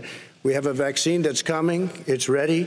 It's going to be announced within weeks, and it's going to be delivered. We have Operation Warp Speed, which is the military is going to distribute the vaccine. I can tell you from personal experience that I was in the hospital, I had it, and I got better. And I will tell you that I had something that they gave me, a therapeutic, I guess they would call it. Some people could say it was a cure. But I was in for a short period of time, and I got better very fast, or I wouldn't be here tonight. And now they say I'm immune. Whether it's 4 months or a lifetime, nobody's been able to say that, but I'm immune. More and more people are getting better. We have a problem that's a worldwide problem. This is a worldwide problem. But I've been congratulated by the heads of many countries on what we've been able to do. If you take a look at what we've done in terms of goggles and masks and gowns and everything else, and in particular ventilators, we're now making ventilators all over the world, thousands and thousands a month, distributing them all over the world. It will go away, and as I say, we're rounding the turn, we're rounding the corner. It's going away. Okay, former Vice President Biden, to you, how would you lead the country out of this crisis? You have 2 minutes uninterrupted. 220,000 Americans dead. If you hear nothing else I say tonight, hear this. Anyone who's responsible for not taking control, in fact, not saying I take no responsibility initially. Anyone who's responsible for that many deaths should not remain as President of the United States of America. We're in a situation where there are 1,000 deaths a day now, 1,000 deaths a day. And there are over 70,000 new cases per day. Compared to what's going on in Europe, as the New England Medical Journal said, they're starting from a very low rate. We're starting from a very high rate. The expectation is we'll have another 200,000 Americans dead between now and the end of the year. If we just wore these masks, the president's own advisors have told him, we could save 100,000 lives. And we're in a circumstance where the president thus far and still has no plan, no comprehensive plan. What I would do is make sure we have everyone encouraged to wear a mask all the time. I would make sure we move in the direction of rapid testing, investing in rapid testing. I would make sure that we set up national standards as to how to open up schools and open up businesses so they can be safe and give them the wherewithal, the financial resources to be able to do that. We're in a situation now where the New England Medical Journal, one of the most serious journals in the whole world, said for the first time ever that the way this president has responded to this crisis has been absolutely tragic. And so, folks, I will take care of this. I will end this. I will make sure we have a plan. President Trump, I'd like to follow up with you in your comments. You talked about taking a therapeutic. I assume you're referencing Regeneron. You also said a vaccine will be coming within weeks. Yes. Is that a guarantee? No, it's not a guarantee, but it will be by the end of the year. But I think it has a good chance. There are two companies, I think, within a matter of weeks, and it will be distributed very quickly. Can you tell us which companies? Johnson & Johnson is doing very well. Moderna is doing very well. Pfizer is doing very well. And we have numerous others. Then we also have others that we're working on very closely with other countries, in particular Europe. Let me follow up with you, and because this is new information, you have said a vaccine is coming soon, within weeks now. Your own officials say it could take well into 2021 at the earliest for enough Americans to get vaccinated. And even then, they say the country will be wearing masks and distancing into 2022. Is your timeline realistic? No, I think my timeline is going to be more accurate. I don't know that they're counting on the military the way I do, but we have our generals lined up, one in particular that's the head of logistics. And this is a very easy distribution for him. He's ready to go as soon as we have the vaccine. And we expect to have 100 million vials. As soon as we have the vaccine, he's ready to go. Vice President Biden, your reaction, and just 40% of Americans say they would definitely agree to take a coronavirus vaccine if it was approved by the government. What steps would you take to give Americans confidence in a vaccine if it were approved? Make sure it's totally transparent. Have the scientists of the world see it, know it, look at it, go through all the processes. And by the way, this is the same fellow who told you this is going to end by Easter last time. This is the same fellow who told you that, don't worry, we're going to end this by the summer. We're about to go into a dark winter, and he has no clear plan, and there's no prospect that there's going to be a vaccine available for the majority of the American people before the middle of next year. President Trump, your reaction, he says you have no plan. We're going to have a dark winter at all. We're opening up our country. We've learned and studied and understand the disease, which we didn't at the beginning. When I closed and banned China from coming in heavily infected, and then ultimately Europe, but China was in January. Months later, he was saying I was xenophobic. I did it too soon. Now he's saying, oh, I should have, moved quicker. But he didn't move quicker. He was months behind me, many months behind me. And frankly, he ran the H1N1 swine flu, and it was a total disaster, far less lethal, but it was a total disaster. Had that had this kind of numbers, 700,000 people would be dead right now, but it was a far less lethal disease. Look, his own person who ran that for him, who, as you know, was his chief of staff, said it was catastrophic. It was horrible. We didn't know what we were doing. Now he comes up and he tells us how to do this. Also, everything that he said about the way every single move that he said we should make, that's what we've done. We've done all of it. But he was way behind us. Vice President Biden, your response. My response is he is xenophobic, but not because he shut down access from China. And he did it late after 40 countries had already done that. In addition to that, what he did, he made sure that we had 44 people that were in there in China trying to get to Wuhan to determine what exactly the source was. What did the president say in January? He said, no, he said, he's being transparent. The president of China is being transparent. We owe him a debt of gratitude. We have to thank him.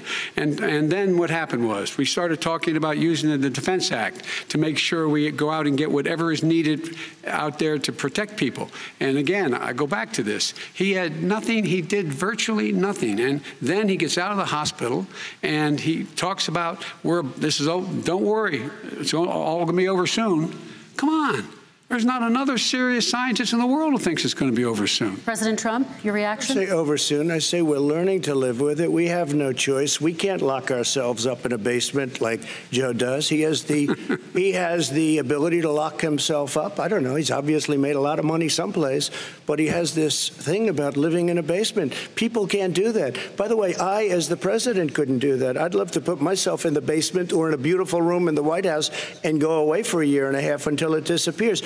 I can't do that. And Kirsten, every meeting I had, and I'd meet a lot of families, including Gold Star families and military families, every meeting I had, and I had to meet them. I had to. It would be horrible to have canceled everything.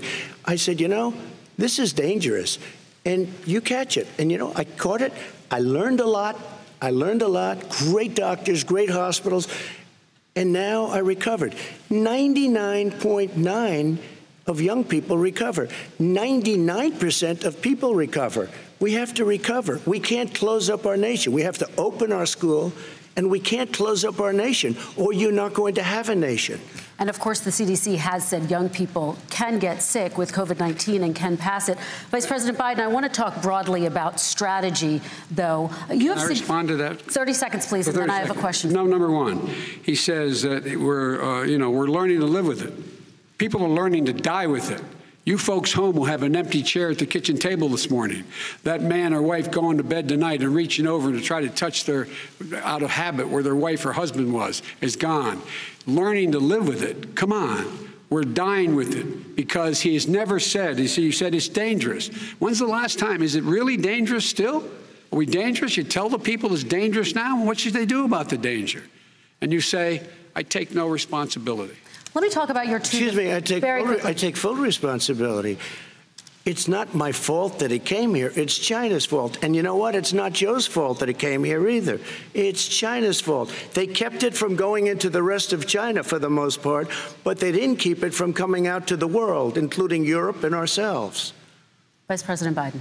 The fact is that when we knew it was coming, when it hit, what happened? What did the president say?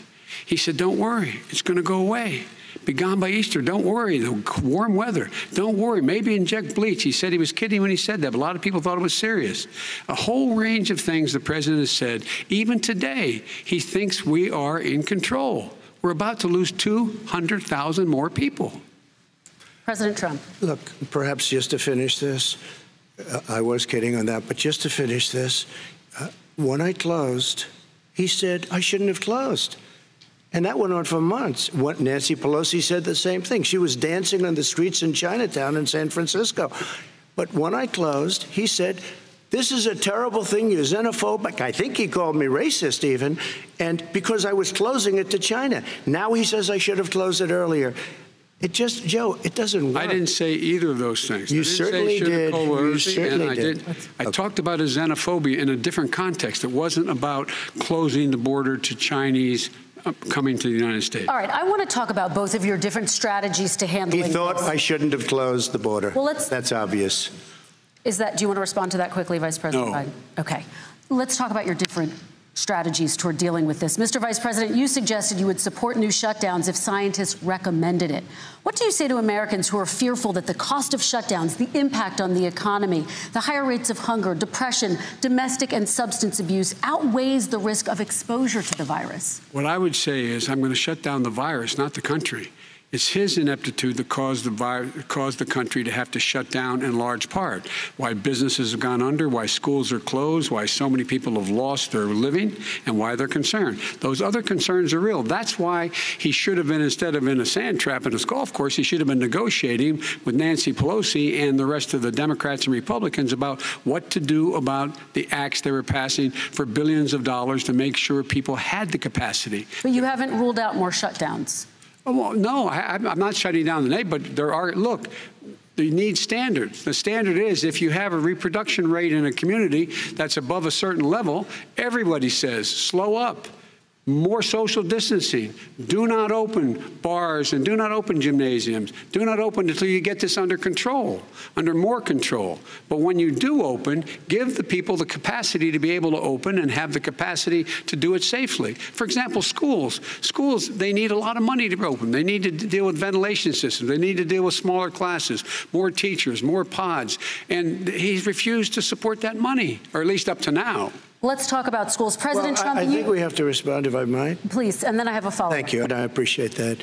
Look, all he does is talk about shutdowns, but forget about him. His Democrat governors, Cuomo in New York, you look at what's going on in California, you look at Pennsylvania, North Carolina, Democrats all, they're shut down so tight, and they're dying. They're dying. And he supports all these people. All he talks about is shutdowns. No, we're not going to shut down, and we have to open our schools. And it's like, as an example, I have a young son. He also tested positive. By the time I spoke to the doctor the second time, he was fine. It just went away. Young people.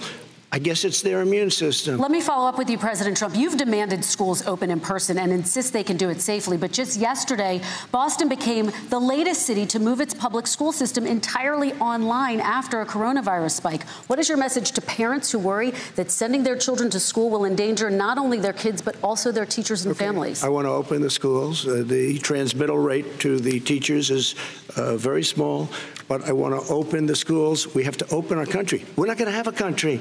You can't do this. We can't keep this country closed. This is a massive country with a massive economy. People are losing their jobs. They're committing suicide. There's depression, alcohol, drugs at a level that nobody's ever seen before. There's abuse, tremendous abuse. We have to open our country. You know, I've said it often, the cure cannot be worse than the problem itself. And that's what's happening. And he wants to close down, he'll close down the country if one person in our massive bureaucracy says we should close it down. Vice President Biden, your response. Simply not true. We ought to be able to walk and chew gum at the same time. We ought to be able to safely open, but when they need resources to open. You need to be able to, for example, if you're going to open a business, have social distancing within the business. You need to have, if you have a restaurant, you need to have plexiglass dividers so people cannot infect one another. You need to be in a position where you can take testing rapidly and know whether a person is, in fact, infected. You need to be able to trace. You need to be able to provide all the resources that are needed to do this. And that is not inconsistent with saying that what we're going to make sure that we open safely. And by the way, all you teachers out there, not that many of you are going to die, so don't worry about it. Come on. President Trump, let me follow up with you quickly. By the way, I will say this. If you go and look at what's happened to New York, it's a ghost town. It's a ghost town. And when you talk about plexiglass, these are restaurants that are dying. These are businesses with no money. Putting up plexiglass is unbelievably expensive, and it's not the answer. I mean, you're going to sit there in a cubicle wrapped around with plastic. These are businesses that are dying, Joe. You can't do that to people. You just can't. Take a look at New York and what's happened to my wonderful city for so many years. I loved it. It was vibrant. It's dying. Everyone's leaving New York. Take a look at what New York has done in terms of turning the curve down in terms of the number of people dying. And I don't look at this in terms of the way he does. Blue states and red states. They're all the United States. And look at the states that are having such a spike in the coronavirus. They're the red states. They're the states in the Midwest. They're the states in the upper Midwest. That's where the spike is occurring significantly. But they're all Americans. They're all Americans. And what we have to do is say, wear these masks, number one. Make sure we get the help that the businesses need that has money's already been passed to do that. It's been out there since the beginning of the summer, and nothing's happened. President, New York has lost more than 40,000 people, 11,000 people in nursing homes. President Trump, what about... When you say spike, take a look at what's happening in Pennsylvania, where they've had it closed. Take a look at what's happening with your friend in Michigan, where her husband's the only one allowed to do anything. It's been like a prison. Now it was just ruled unconstitutional. Take a look at North Carolina. They're having spikes, and they've been closed, and they're getting killed financially. We can't let that happen, Joe. You can't let that happen. We have to open up.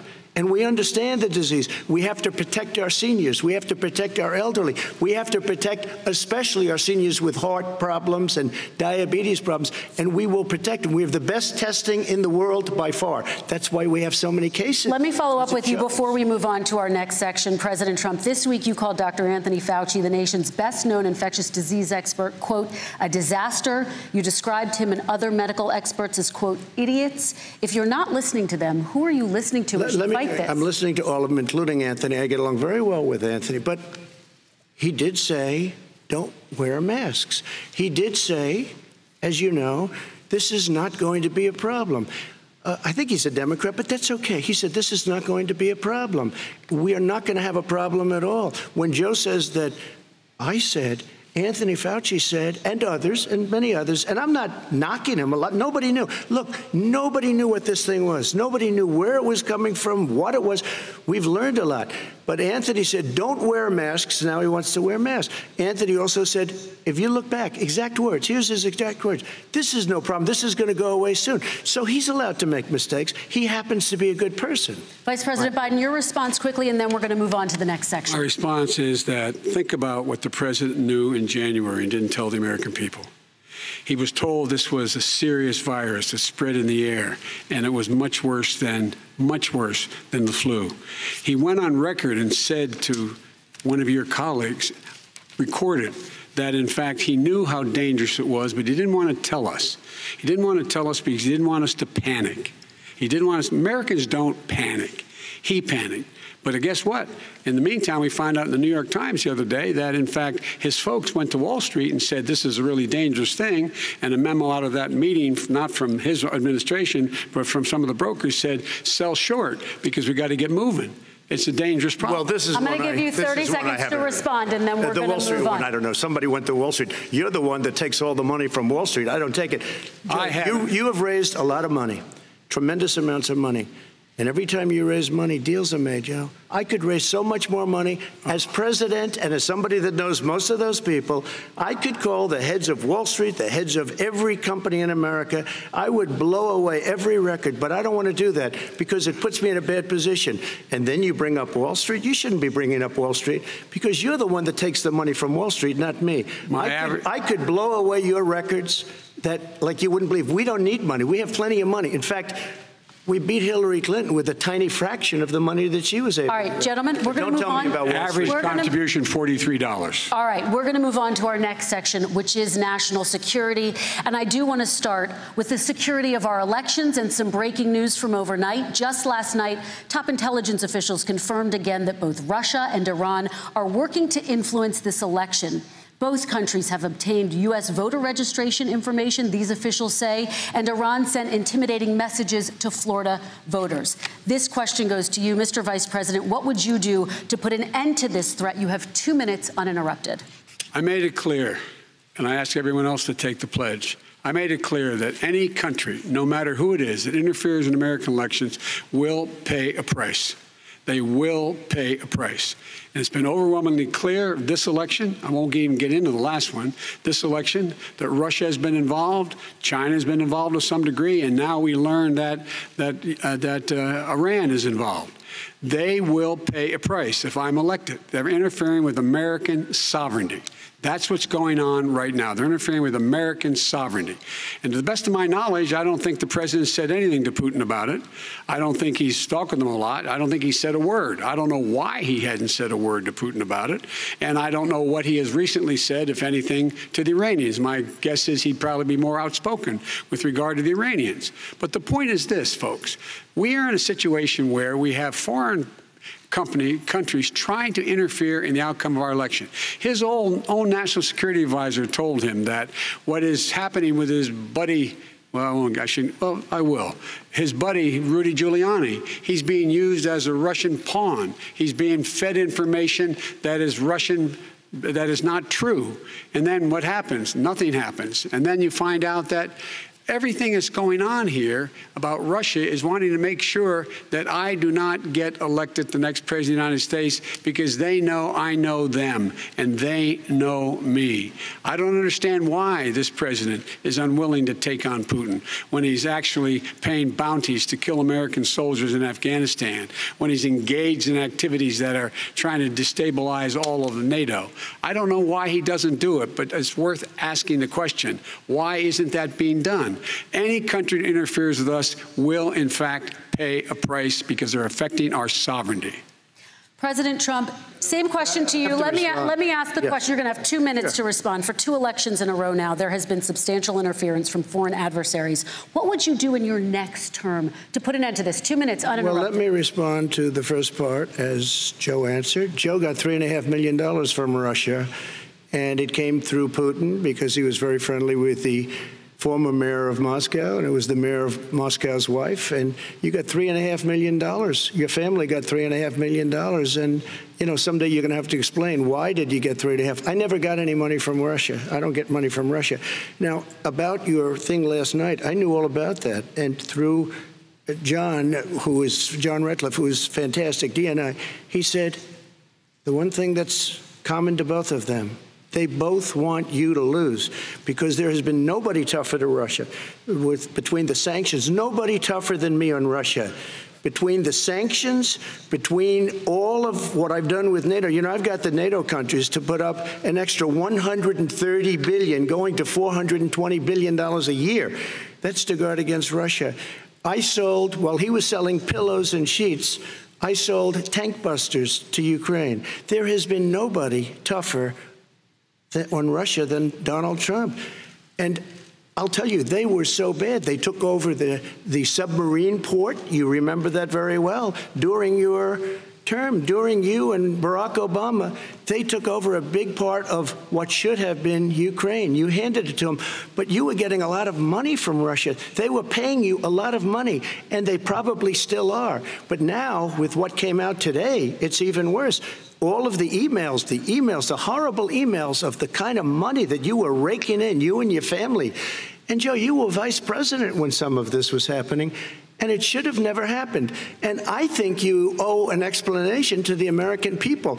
Why is it? Somebody just had a news conference a little while ago who was essentially supposed to work with you and your family, but what he said was damning. And regardless of me, I think you have to clean it up and talk to the American people. Maybe you can do it right now.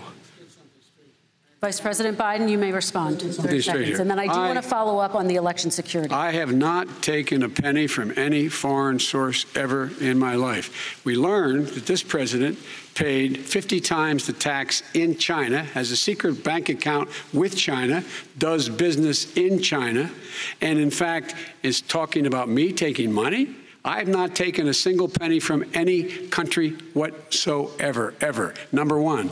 Number two, this is a president, I have released all of my tax returns, 22 years. Go look at them.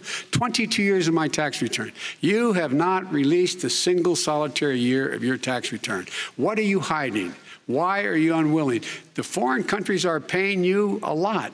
Russia's paying you a lot. China's paying you a lot. And your hotels and all your businesses all around the country, all around the world. And China's building a new road to a new a golf course you have overseas. So what's going on here? Why don't release your tax return or stop talking about corruption? President Trump, your response. First of all, I called my accountants under audit. I'm going to release them as soon as we can. I want to do it. And it'll show how successful, how great this company is. But much more importantly than that, people were saying $750. I asked them a week ago, I said, what did I pay? They said, sir, you prepaid tens of millions of dollars. I prepaid my tax. Tens over the last number of years. Tens of millions of dollars I prepaid. Because at some point they think it's an estimate. They think I may have to pay tax. So I already prepaid it. Nobody told me that. Did your accountant Nobody tell told you that. Excuse them? me. And it wasn't written whenever they write this. They keep talking about $750, which I think is a filing fee. But let me just tell you, I prepaid millions and millions of dollars in taxes. Number one. Number two, I don't make money from China. You do. I don't make money from Ukraine. You do. I don't make money from Russia. You made $3.5 million, Joe, and your son gave you. They even have a statement that we have to give 10% to the big man. You're the big man, I think. I don't know, maybe you're not, but you're the big man, I think. Your son said we have to give 10% to the big man. Joe, what's that all about? It's terrible. All right, gentlemen, I want to ask you both some questions about all of this, but I'm going to let you both respond very quickly. You just said you spoke to your accountant about potentially releasing your taxes. Did he tell you when you can release them? Do you have a deadline for when you're going to release them? I get treated worse than the Tea Party got treated. Because I have a lot of people in there, deep down in the IRS, they treat me horribly. We made a deal, it was all settled until I decide to run for president. I get treated very badly by the IRS, very unfairly. But we had a deal all done. As soon as we're completed with the deal, I want to release it. But I have paid millions and millions of dollars, and it's worse than paying. I paid in advance. It's called prepaying your taxes. I paid in advance. I want to ask you both about questions regarding your potential foreign entanglements and questions that have been raised to give you both a chance to talk about this more broadly. Respond very quickly, and then I'll get to my question. Why did he's been saying this for 4 years? Show us. Just show us. Stop playing around. You've been saying for 4 years you're going to reduce your taxes. Nobody knows it, Mr. President. What they do know is you're not paying your taxes, or you're paying taxes that are so low. When last time he said what he paid, he said, I only pay that little because I'm smart. I know how to game the system. Come on, folks. So, President Trump, and then I want to get to two questions to both of you on this. I was put through a phony witch hunt for 3 years. It started before I even got elected. They spied on my campaign. No president should ever have to go through what I went through. Let me just say this. Mueller and 18 angry Democrats and FBI agents all over the place spent $48 million. They went through everything I had, including my tax returns, and they found absolutely no collusion and nothing wrong. $48 million. I guarantee you, if I spent $1 million on you, Joe, I could find plenty wrong, because the kind of things that you've done and the kind of monies that your family has taken. I mean, your brother made money in Iraq, millions of dollars. Your other brother made a fortune, and it's all through you, Joe. And they say you get some of it, and you do live very well. You have houses all over the place. You live very well. All right, gentlemen, let me just ask some questions about all of this broadly. Vice President Biden, there have been questions about the work your son has done in China and for a Ukrainian energy company when you were vice president. In retrospect, was anything about those relationships inappropriate or unethical? Nothing was unethical. Here's what the deal. With regard to Ukraine, we had this whole question about whether or not, because he was on the board, I later learned of a Burisma, a company, that somehow I had done something wrong. Yet every single solitary person, when he was going through his impeachment, testifying under oath who worked for him, said, I did my job impeccably. I carried out U.S. policy. Not one single solitary thing was out of line. Not a single thing, number one. Number two, the guy who got in trouble in Ukraine was this guy trying to bribe the Ukrainian government to say something negative about me, which they would not do and did not do, because it never, ever, ever happened. My son has not made money in terms of this thing about, what are you talking about, China. I have not had, the only guy made money from China is this guy. He's the only one. Nobody else has made money from China. President Trump, let me ask my question to you. But could I just one thing? Very quickly. His son didn't have a job for a long time, was sadly no longer in the military service. I won't get into that. And he didn't have a job. As soon as he became vice president, Burisma, not the best reputation in the world. I hear they paid him $183,000 a month. Listen to this. $183, and they gave him a $3 million upfront payment. All right. And he had no energy. I'm going to let the vice president respond to that quickly, and then I need to get to a question to you. Very quickly. No basis for that. Everybody investigated that. No one said anything he did was wrong in Ukraine. Okay, President Trump, this is for you. Since you took office, you've never divested from your business. You've personally promoted your properties abroad. A report this week, which was referenced, does indicate that your company has a bank account in China. So how can voters know that you don't have any foreign conflicts of interest? I have many bank accounts, and they're all listed, and they're all over the place. I mean, I was a businessman doing business. The bank account you're referring to, which is, everybody knows about it, it's listed.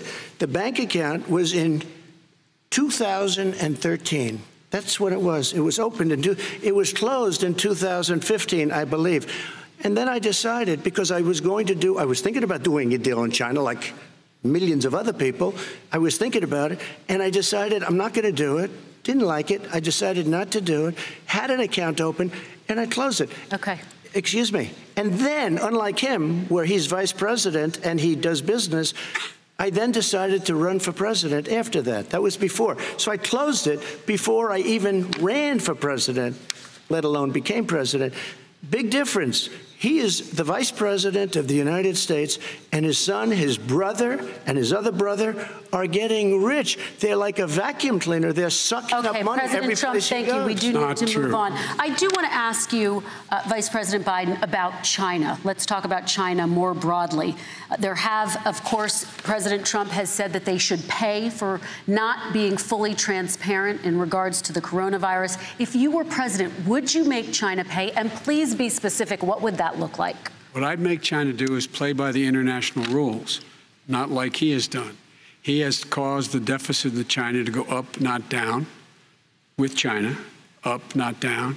We are making sure that in order to do business in China, you have to give all your intellectual property. You have to have a partner in China. It's 51%. We would not do that at all, number one. Number two, we're in a situation where China would have to play by the rules internationally as well. When I met with Xi, when I was still vice president, he said we're setting up air identification zones in the South China Sea. You can't fly through them. I said we're going to fly through them. We just flew B-52, B-1 bombers through it. We're not going to pay attention. They have to play by the rules. And what's he do? He embraces guys like the thugs like in North Korea and the Chinese president and Putin and others, and he pokes his finger in the eye of all of our friends, all of our allies. We make up we're 25% of the world's economy. We need to be having the rest of our friends with us saying to China, these are the rules. You play by them or you're going to pay the price for not paying by them economically. That's the way I will run it. And that's what we did in upholding steel tariffs and a range of other things when we were president and vice president. All right, let's talk about North Korea. Excuse me, no, I have to respond to that. Okay.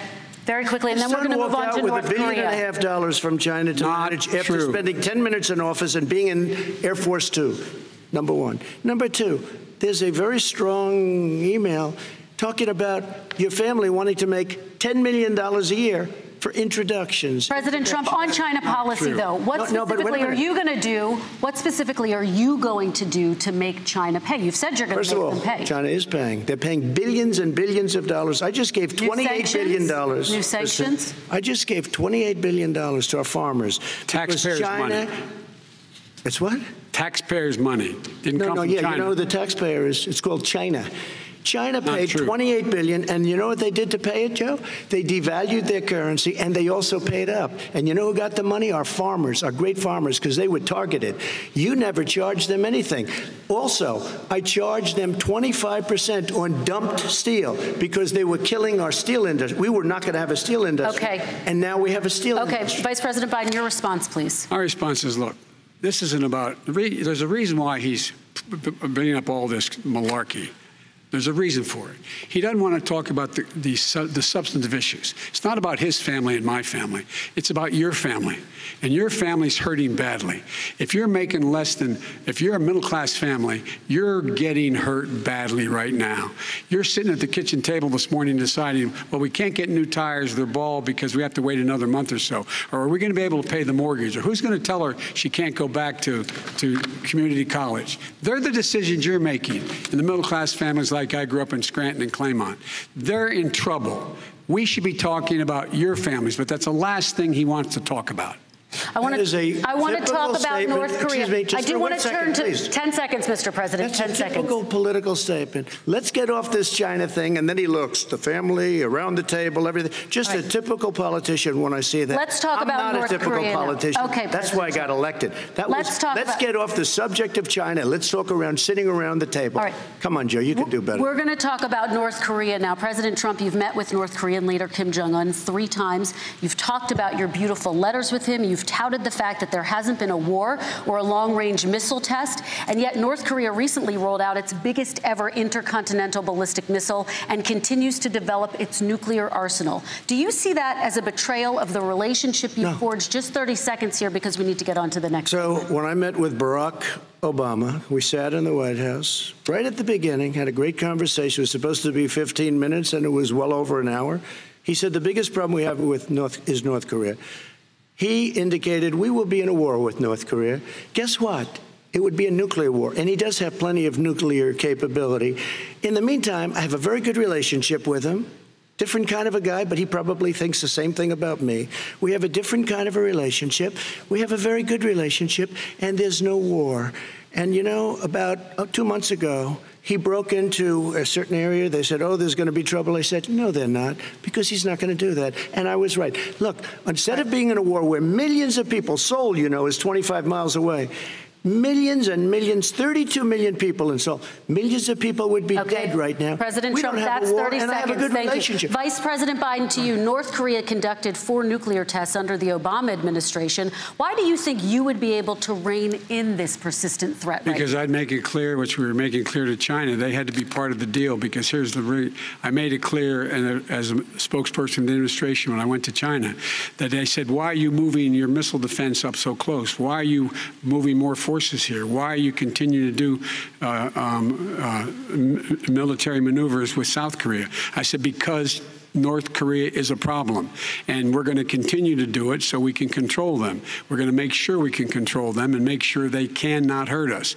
And so if you want to do something about it, step up and help. If not, it's going to continue. What has he done? He's legitimized North Korea. He's talked about his good buddy, who's a thug, and he talks about how we're better off. And they have much more capable missiles, able to reach U.S. territory much more easily than ever did before. Let me follow up with you, Vice President Biden. You've said you wouldn't meet with Kim Jong-un without preconditions. Are there any conditions under which you would meet with him? On the condition that he would agree that he would be drawing down his nuclear capacity to get the Korean Peninsula should be nuclear-free zone.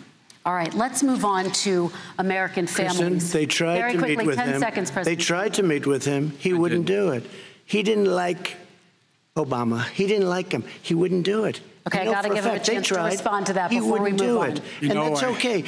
You know what, North Korea, we're not in a war. We have a good relationship. You know, people don't understand. Having a good relationship Trump, with leaders of other countries is a good thing. We have a lot of questions to get to. That's like saying we had a good relationship with Hitler before he, in fact, invaded Europe, the rest of Europe. Come on. The reason he would not meet with President Obama is because President Obama said, we're going to talk about denuclearization. We're not going to legitimize you, and we're going to continue to put stronger and stronger sanctions on you. That's why he wouldn't meet with us. All right, let's move on. Let's move on and talk about American families. He left me a mess, Kristen. President Trump, okay, we do need to move on. They left me a mess. North Korea was a mess. And in fact, if you remember the first 2 or 3 months, there was a very dangerous period in my first 3 months before we sort of worked things out a little bit. Okay. There was a they left us a mess. And Obama would be, I think, the first to say it was the single biggest problem he thought that our country had. Okay, let's move on to American families and the economy.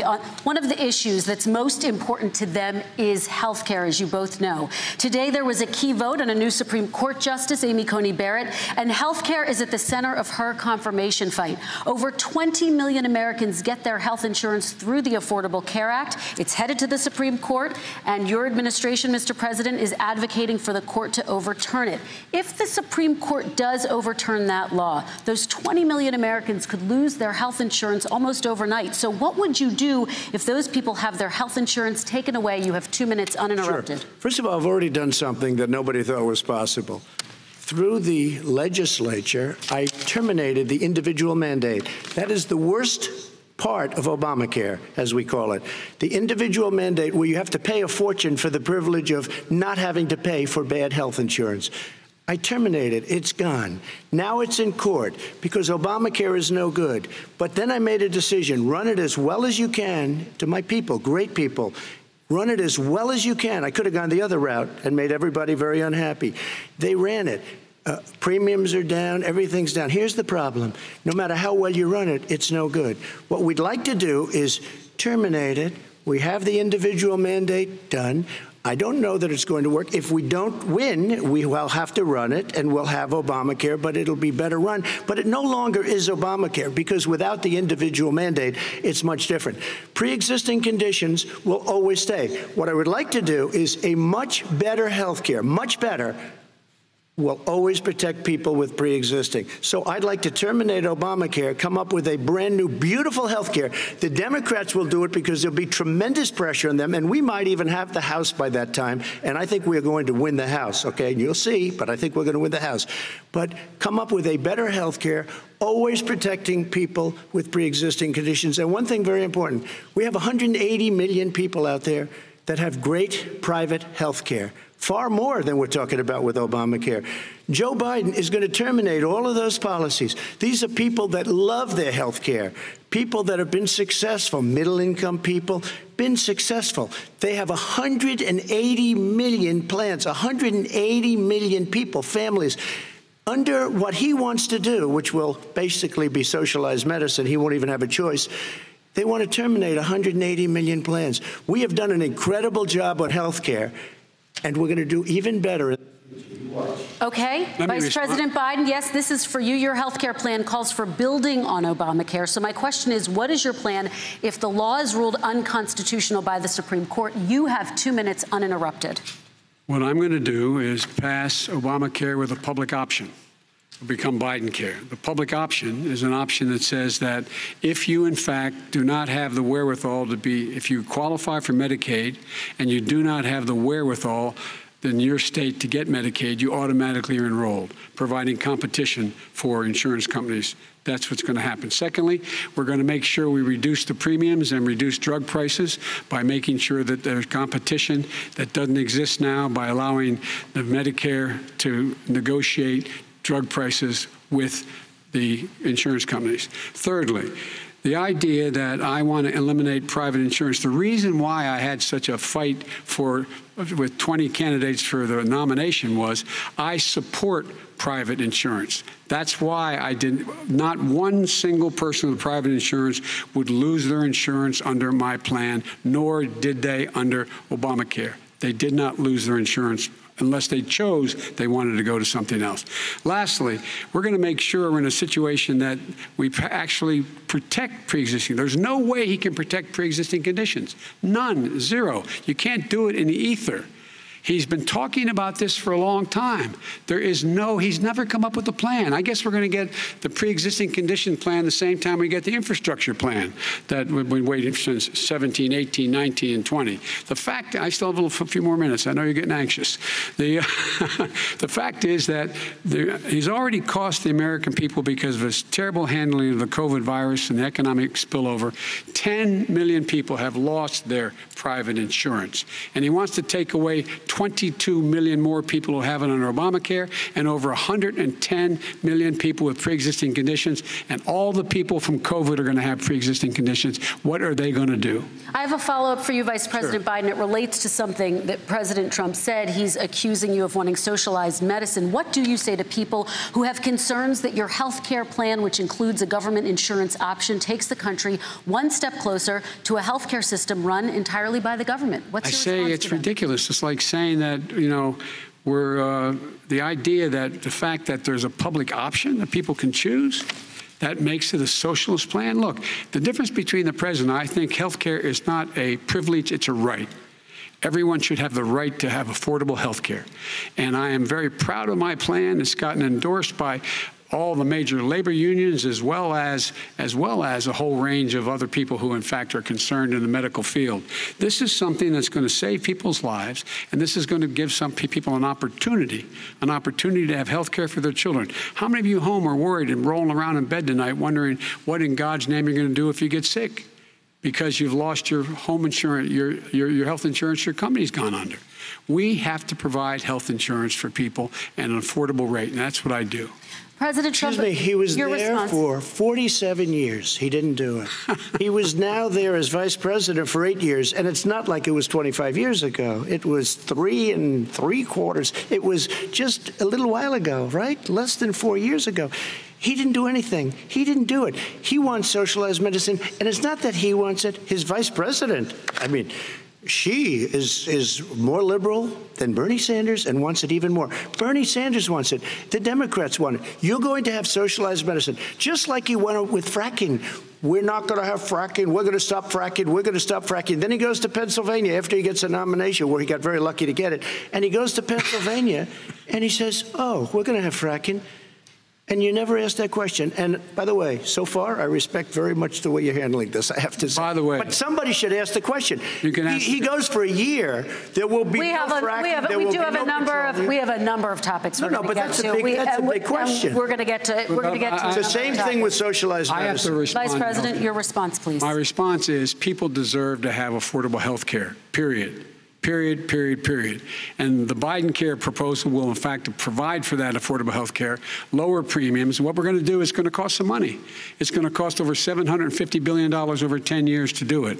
And they're going to have lower premiums. You can buy into the better plans, the cheaper plans, lower your premiums, deal with unexpected billing, and have your drug prices drop significantly. He keeps talking about it. He hasn't done a thing for anybody on health care. Not a thing. Kristen, when Very he quickly, says, then I want to talk when about he what's says happening public on Capitol option, Hill. he's talking about socialized medicine and when he and health care. When he talks about a public option, he's talking about destroying your Medicare, totally destroyed, and destroying your Social Security. And this whole country will come down. You know, Bernie Sanders tried it in his state. He tried it in his state. His governor was a very liberal governor. They wanted to make it work. Okay, let's let Vice President Biden respond. It doesn't Vice work. President He's Biden a very responds. confused guy. He thinks he's running against somebody else. He's running against Joe Biden. I beat all those other people because I disagreed with them. Joe Biden he's running against. And the idea that we're in a situation that they're going to destroy Medicare, this is the guy that the actuary at Medicare said, if in fact, at Social Security, if in fact he continues to withhold his plan to withhold the tax on Social Security, Social Security will be bankrupt by 2023. With no way to make up for it. This is the guy who's tried to cut Medicare. So I mean, the idea that Donald Trump is lecturing me on Social Security and Medicare? Come on. He tried to get rid of, he tried to hurt Social Security years ago. Years ago. Go back and look at the records. He tried to hurt Social Security years ago. All right, let's move on. I'm going to move on. Mr. President, I have to move on to the next question. They said the stock market will boom if I'm elected. If he's elected, the stock market will crash. Okay, let's move on to the next question very quickly. Look, the idea that the stock market is booming is his only measure of what's happening. Where I come from in Scranton and Claymont, the people don't live off of the stock market. Just in the last three years during this crisis, the billionaires in this country made, according to the Wall Street, $700 billion more. $700 billion more because that's his only measure. What happens to the ordinary people out there? What happens to them? Let's talk about what's happening on Capitol Hill. We're going to move on. 401ks are through the roof. We're going to move on. Stock are through the roof. All right. And he doesn't come from Scranton. That's like he lived there for a short period of time before he even knew it. We're going to move on to the next question. And the people of Pennsylvania Let me will move show on you to my that. next question, They gentlemen. understand. As of tonight, more than 12 million people are out of work. And as of tonight, 8 million more Americans have fallen into poverty, and more families are going hungry every day. Those hit hardest are women and people of color. They see Washington fighting over a relief bill.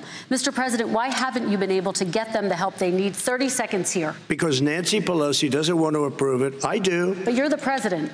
I do, but I still have to get. Unfortunately, that's one of the reasons I think we're going to take over the House because of her. Nancy Pelosi doesn't want to approve anything because she'd love to have some victories on a date called November 3rd. Nancy Pelosi does not want to approve it. We are ready, willing, and able to do something. Don't forget, we've already approved 3 plans, and it's gone through, including the Democrats, in all fairness.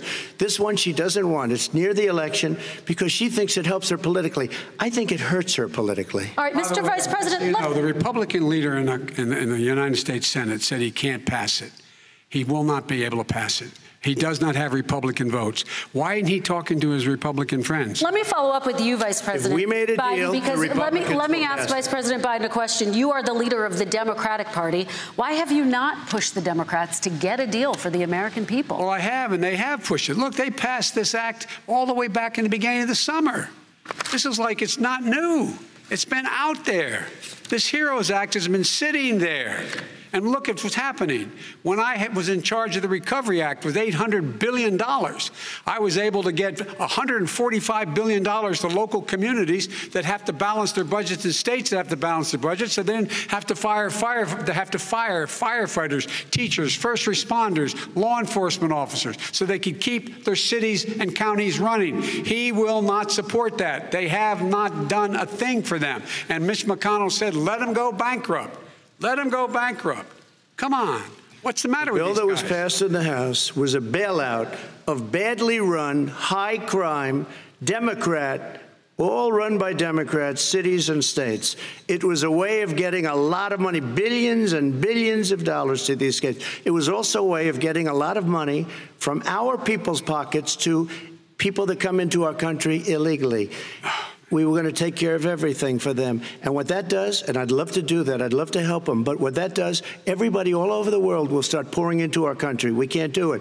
This was a way of taking care of them. This was a way of spending on things that had nothing to do with COVID, as per your question. But it was really a big bailout for badly run Democrat cities and states. All right, If I get elected, I'm running as a proud Democrat, but I'm going to be an American president. I don't see red states and blue states. What I see is American, United States. And folks, every single state out there finds themselves in trouble. They're going to start laying off, whether they're red or blue, cops, firefighters, first responders, because they have to balance their budget. And the founders were smart. They allowed the federal government to deficit spend to compensate for the United States of America. I want to talk about the minimum wage, gentlemen. Mr. Vice President, we are talking a lot about struggling small businesses and business owners these days. Do you think this is the right time to ask them to raise the minimum wage? You, of course, support a $15 federal minimum wage. I do, because I think one of the things we're going to have to do is we're going to have to bail them out, too. We should be bailing them out now, those small businesses. You got 1 in 6 of them going under. They're not going to be able to make it back. They passed a package that allows us to be able to call PPP. Money is supposed to go to help them do everything from organize how they can deal with their businesses being open safely. Schools, how they can make classrooms smaller, how they can hire more teachers, how they can put ventilation systems in. They need the help. The businesses as well as the schools need the help, but these guys will not help them. Is not giving them any of the money. We are going to move on to immigration, one thing very but I quickly, want to get your reaction. We have to help our small businesses by raising the minimum wage. That's not helping. I think it should be a state option. Alabama is different than New York. New York is different from Vermont. Every state is different. It should be a state option. You said very recently. We have to help. It's very important. We have to help our small businesses. How are you helping your small businesses when you're forcing wages? What's going to happen, and what's been proven to happen, is when you do that, these small businesses fire many of their employees. You said very recently you would consider raising the federal minimum wage to $15 an hour. You said recently you would consider raising the federal minimum wage to $15 an hour. Is that still the case? And I would consider it to an extent, but what I really like, in a second administration, but not to a level that's going to put all these businesses out of business. It should be a state option. Look, I've lived in different places. I know different places. They're all different. Some places, $15 is not so bad. In other places, other states, $15 would be Okay, President Trump, thank you. Quick response, Vice President Biden. 2 jobs, 1 job, be below poverty.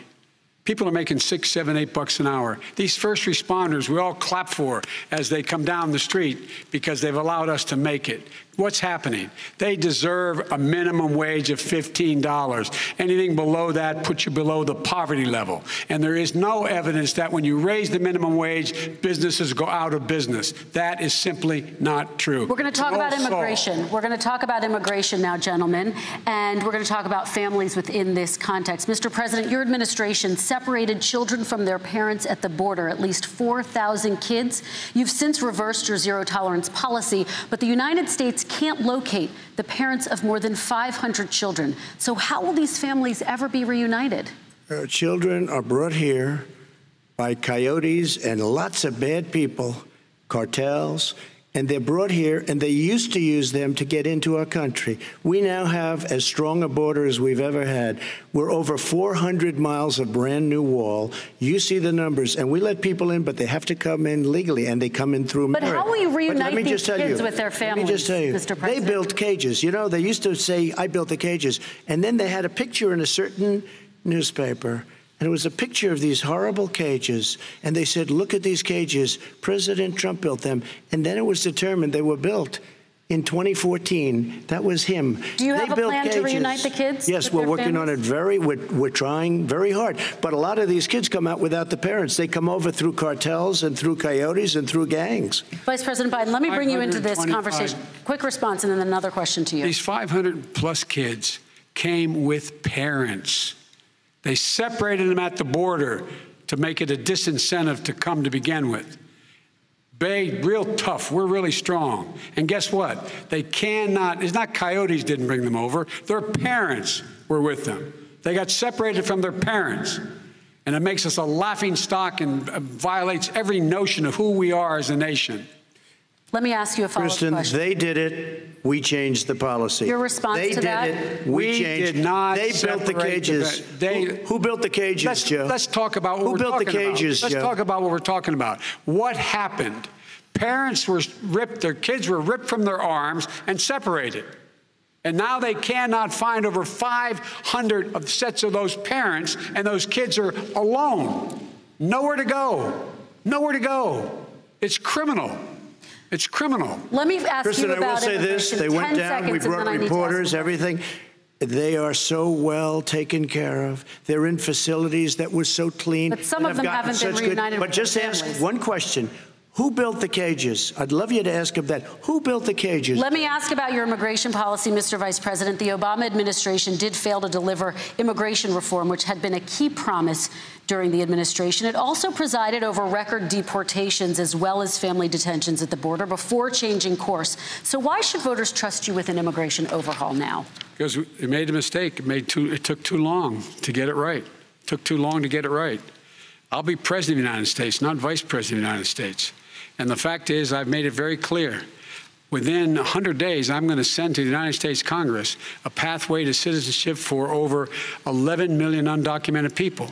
And all of those so-called dreamers, those DACA kids, they're going to be immediately certified again to be able to stay in this country and put on a path to citizenship.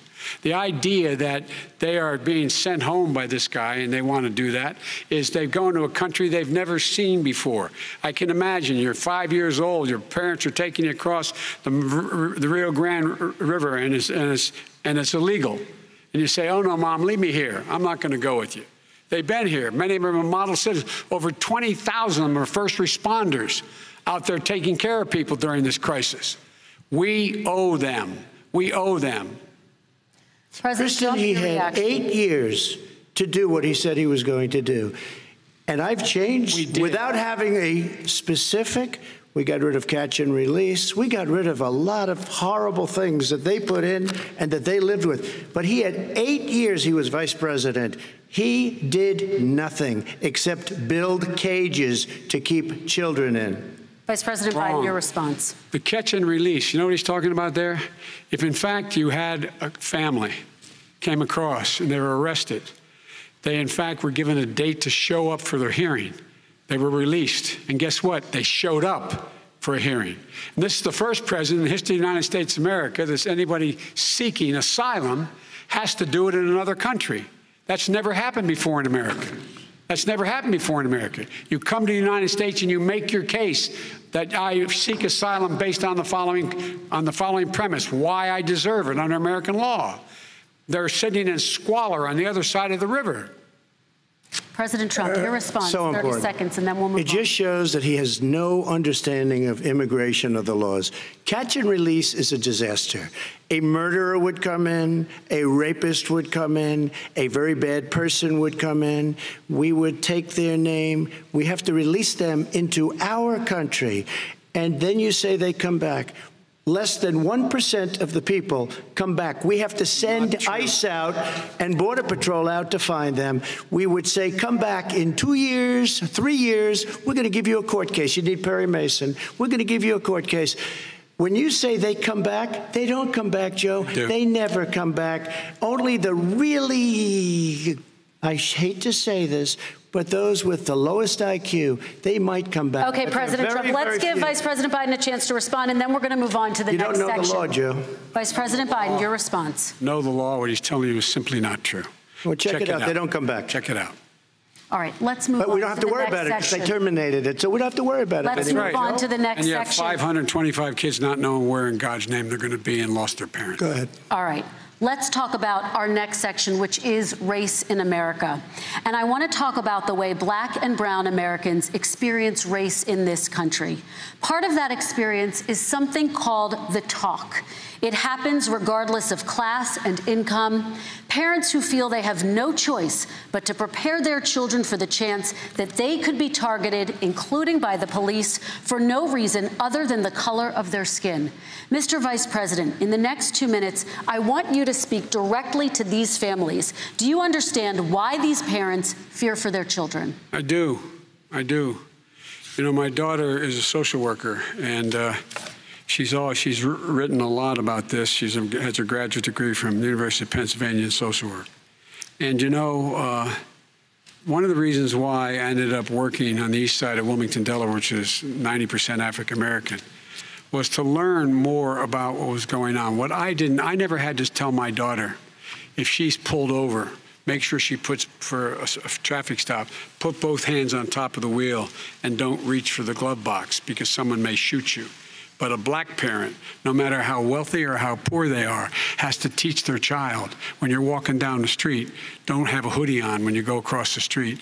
Making sure that you, in fact, if you get pulled over, just yes, sir, no, sir, hands on top of the wheel, because you are, in fact, the victim, whether you're a person making child of a $300,000 a year person or someone who's on food stamps. The fact of the matter is there is institutional racism in America. And we have always said, we've never lived up to it, that we hold these truths to be self-evident. All men and women are created equal. But guess what? We have never, ever lived up to it, but we've always constantly been moving the needle further and further to inclusion, not exclusion. This is the first president to come along and says, that's the end of that. We're not going to do that anymore. We have to provide for economic opportunity, better education, better health care, better access to schooling, better access to opportunity to borrow money to start businesses. All the things we can do, and I've laid out a clear plan as to how to do those things, just to give people a shot. It's about accumulating the ability to have wealth as well as it is to be free from violence.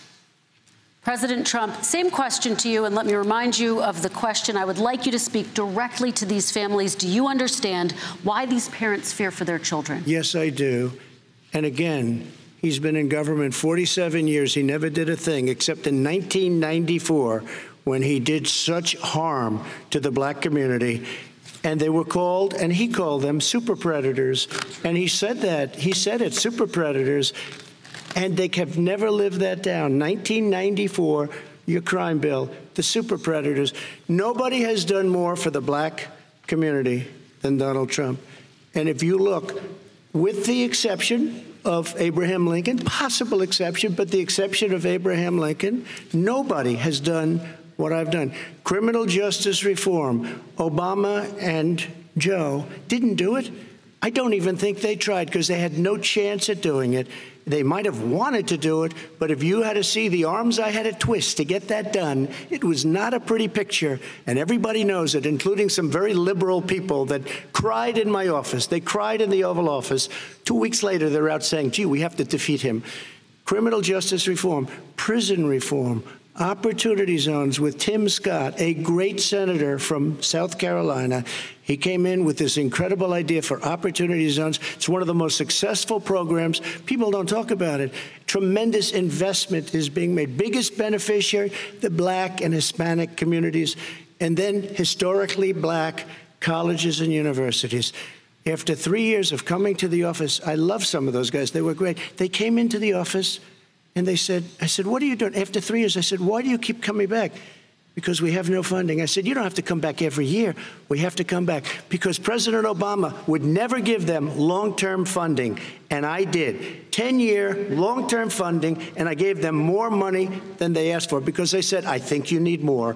And I said, the only bad part about this is I may never see you again because I got very friendly with them, and they like me and I like them.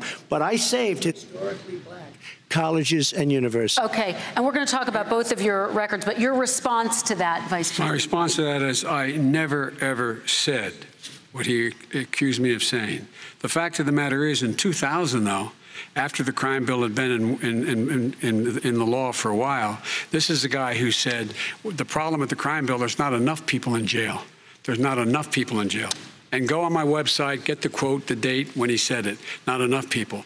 He talked about marauding gangs, young gangs, and the people who are going to maraud our cities.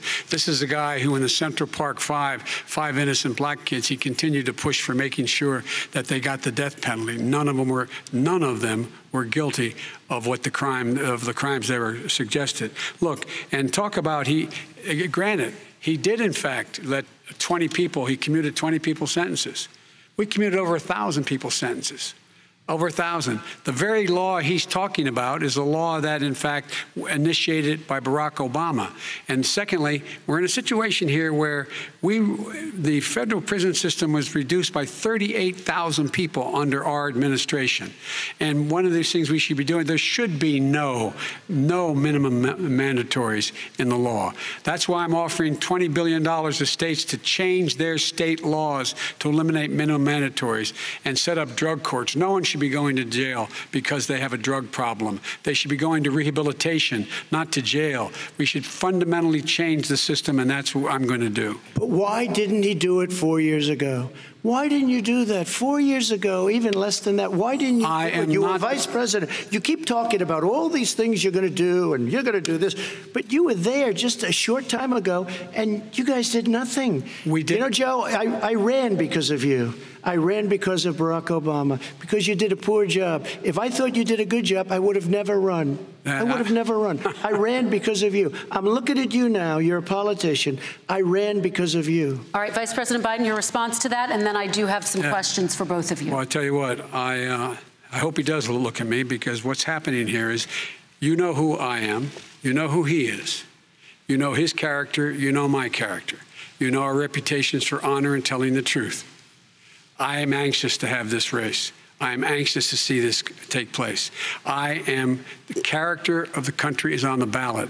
Our character is on the ballot. Look at us closely. Let me ask some follow-up. Please respond, and then we're going to have follow-up questions. If this stuff is true about Russia, Ukraine, China, other countries, Iraq, if this is true, then he's a corrupt politician. So don't give me the stuff about how you're this innocent baby. Joe, they're calling you a corrupt politician. Nobody. President Trump, I want to stay on the issue of race. We're talking about the issue. From hell. President Trump, we're talking about race right now, and I do want to stay on the issue of race. President Trump, I have to respond to that. Please, because look, very quickly. There are 50 former national intelligence folks who said that what he's accusing me of is a Russian plant. They have said that this has all the five former heads of the CIA, both parties, say what he's saying is a bunch of garbage. Nobody believes it except his and his good friend Rudy Giuliani. You mean the laptop is now another Russia hoax? That's exactly what. Is this where you're going? This is where he's going. The laptop is Russia. Gentlemen, I want to stay on the issue of race. You have to be kidding. Here we go again with Russia. We're going to continue on the issue of race. Mr. President, you've described the Black Lives Matter movement as a symbol of hate.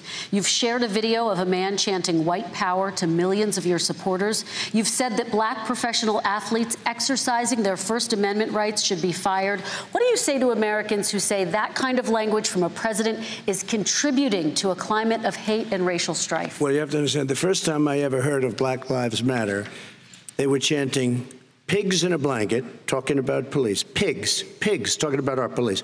Pigs in a blanket, fry them like bacon. I said, that's a horrible thing. And they were marching down the street. And that was my first glimpse of Black Lives Matter. I thought it was a terrible thing. As far as my relationships with all people, I think I have great relationships with all people. I am the least racist person in this room. Well, what do you say to Americans who are concerned by that rhetoric? I don't know. I mean, I don't know what to say. I got criminal justice reform done and prison reform and opportunity zones. I took care of black colleges and universities. I don't know what to say. They can say anything. I mean, they can say anything. It makes me sad because I am the least racist person. I can't even see the audience because it's so dark, but I don't care who's in the audience. I'm the least racist person in this room. Okay, Vice President Biden, let me ask you very quickly, and then I have a follow-up question for you. Abraham Lincoln here is one of the most racist presidents we've had in modern history. He pours fuel on every single racist fire. every single one. Started off his campaign coming down the escalator saying he's going to get rid of those Mexican rapists. He's banned Muslims because they're Muslims. He has moved around and made everything worse across the board. He says about the poor boys, last time we were on stage here, he said, I told them to stand down and stand ready. Come on. This guy has a dog whistle about as big as a foghorn. President Trump, I'm going to give you 10 seconds to respond, and then I have a follow-up. He made a reference to Abraham Lincoln. Where did that come in? I mean, you said you're Abraham Lincoln. No, where did that? No. You said, I said not since Abraham Lincoln has anybody done what I've done for the black community. And I'm saying, I didn't say I'm Abraham Lincoln. I said not since Abraham Lincoln has anybody done what I've done for the black community. Now, you have done nothing other than the crime bill, which put tens of thousands of black men, mostly, in jail. All right, let me ask remember it, because if you look at what's happening with the voting right now, let me ask they Vice remember President that Biden you treated them very, very badly. Just take a look at what's happening out there. Vice President Biden, let me give you a chance to respond within this context. Crime bills that you supported in the 80s and 90s contributed to the incarceration of tens of thousands of young black men who had small amounts of drugs in their possession. They are sons, they are brothers, they're fathers, they're uncles, whose families are still to this day, some of them suffering the consequences. So speak to those families. Why should they vote for you? One of the things is that in the 80s, we passed 100%, all 100 senators voted for it, a bill on drugs and how to deal with drugs. It was a mistake. I've been trying to change the sense, and particularly the portion on cocaine. That's why I've been arguing that, in fact, we should not send anyone to jail for a pure drug offense. They should be going into treatment across the board. That's what we should be spending money on. That's why I set up drug courts, which were never funded by our Republican friends. They should not be going to jail for a drug or an alcohol problem. They should be going into treatment. That's what we've been trying to do. That's what I'm going to get done, because I think maybe the American people have now seen that, in fact, it was a mistake to pass those laws relating to drugs. But they were not in the crime bill. But why didn't he get it done? See, it's all talk, no action with these politicians. Why didn't he get it done? That's what I'm going to do when I become president. You were vice president, along with Obama as your president, your leader, for 8 years. Why didn't you get it done? You had 8 years to get it done. Now you're saying you're going to get it done because you're all talk and no action, Jim. We got a lot of it done. We released 38,000. We got 38,000 prisoners left from the. You got nothing done. 38,000 prisoners were released from federal prison. There were over 1,000 people who were given clemency. In fact, we're the ones that put in the legislation saying we could look at pattern and practice of police departments and what they were doing, how they were conducting themselves. I could go on, but we began the process. We lost an election. That's why I'm running to win back that election and change his terrible policy. I just asked one question. Why didn't you do it in the 8 years, a short time ago? Why didn't you do it? You just said, I'm going to do that. I'm going to do this. You put tens of thousands of mostly black young men in prison. Now you're saying you're going to undo that. Why didn't you get it done? You had 8 years with Obama. You know why, Joe? Because you're all talk and no action. All right, Vice President Biden, and then we're going to move on to the next section. We had a Republican Congress. That's the answer. Well, you got to talk them into it, Joe. Sometimes you got to talk them into it. We're going to move on to our next section, like I did with criminal justice reform. I had to talk Democrats into it. Gentlemen, we're running out of time, so we got to get on to climate change, please. You both have very different visions on climate change. President Trump, you say that environmental regulations have hurt jobs in the energy sector. Vice President Biden, you have said you see addressing climate change as an opportunity to create new jobs. For each of you, how would you both combat climate change and support job growth at the same time? Starting with you, President Trump, you have 2 minutes uninterrupted. So we have the Trillion Trees program. We have so many different programs. I do love the environment, but what I want is the cleanest, crystal clear water, the cleanest air. We have the best, lowest number in carbon emissions, which is a big standard that I notice Obama goes with all the time. Not Joe. I haven't heard Joe use the term because I'm not sure he knows what it represents or means, but I have heard Obama use it. And we have the best carbon emission numbers that we've had in 35 years under this administration. We are working so well with industry, but here's what we can't do. Look at China, how filthy it is. Look at Russia. Look at India. It's filthy. The air is filthy. The Paris Accord, I took us out because we were going to have to spend trillions of dollars, and we were treated very unfairly. When they put us in there, they did us a great disservice. They were going to take away our businesses. I will not sacrifice tens of millions of jobs, thousands and thousands of companies because of the Paris Accord. It was so unfair. China doesn't kick in until 2030. Russia goes back to a low standard, and we kicked in right away. It would have destroyed our businesses. So, you ready? We have done an incredible job environmentally. We have the cleanest air, the cleanest water, and the best carbon emission standards that we've seen in many, many years. Vice President and we Biden. haven't destroyed our industries. Vice President Biden, 2 minutes to you, uninterrupted. Climate change and climate warming, the global warming, is an existential threat to humanity. We have a moral obligation to deal with it. And we're told by all the leading scientists in the world we don't have much time. We're going to pass the point of no return within the next 8 to 10 years.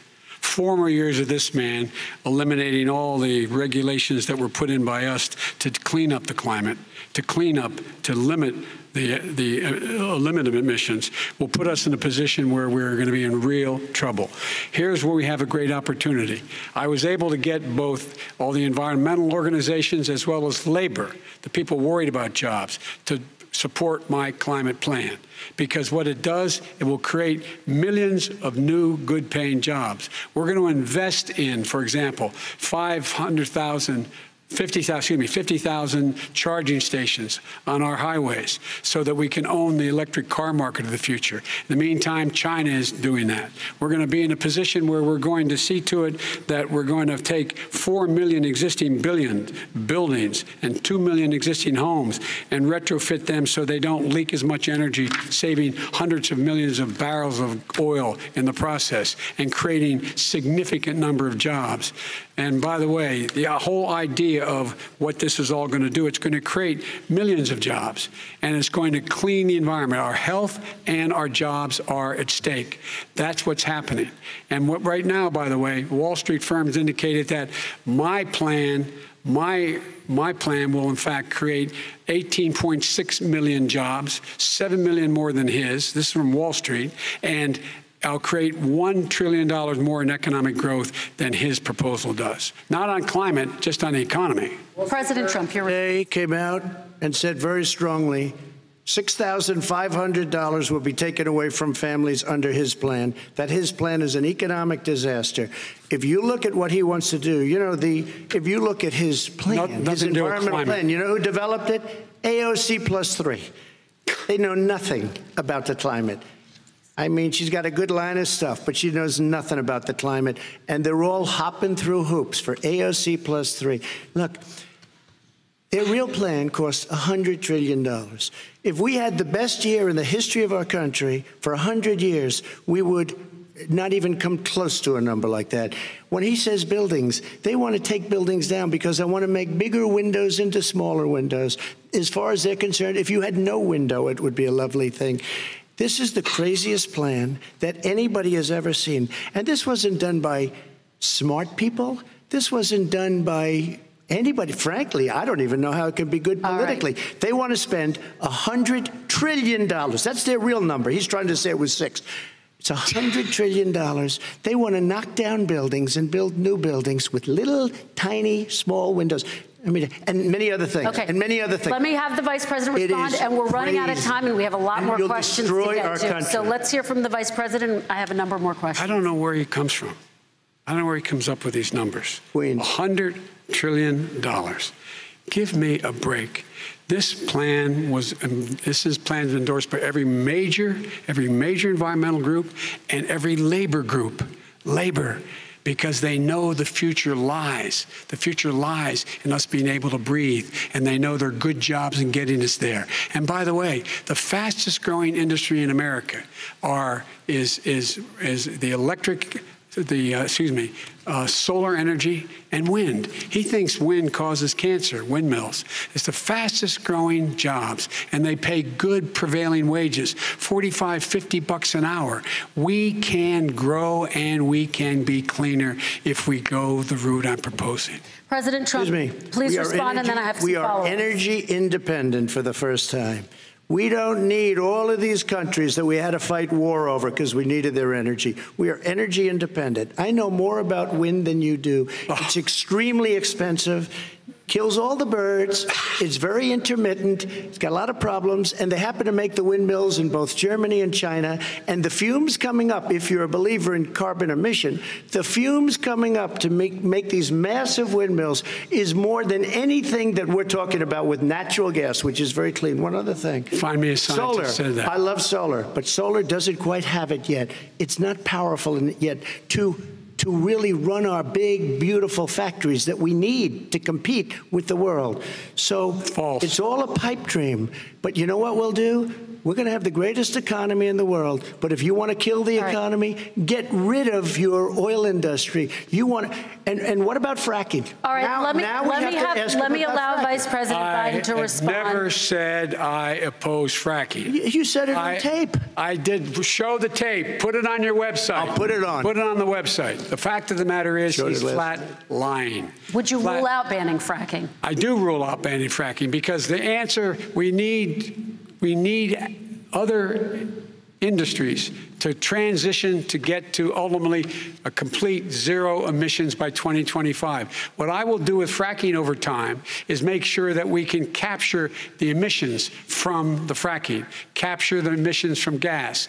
We can do that, and we can do that by investing money in doing it. But it's a transition to that. I have one more question in this pod, and then we have. He was against fracking. He said it. I will show that to you tomorrow. I am against fracking. Until he got the nomination, went to Pennsylvania, then he said, but you know what, Pennsylvania? He'll be against it very soon because his party is totally against it. Fracking on federal land, I said. No fracking or oil on federal land. Let me ask this final question in this section, and then I want to move on to our final section. President Trump, people of color are much more likely to live near oil refineries and chemical plants. In Texas, there are families who worry the plants near them are making them sick.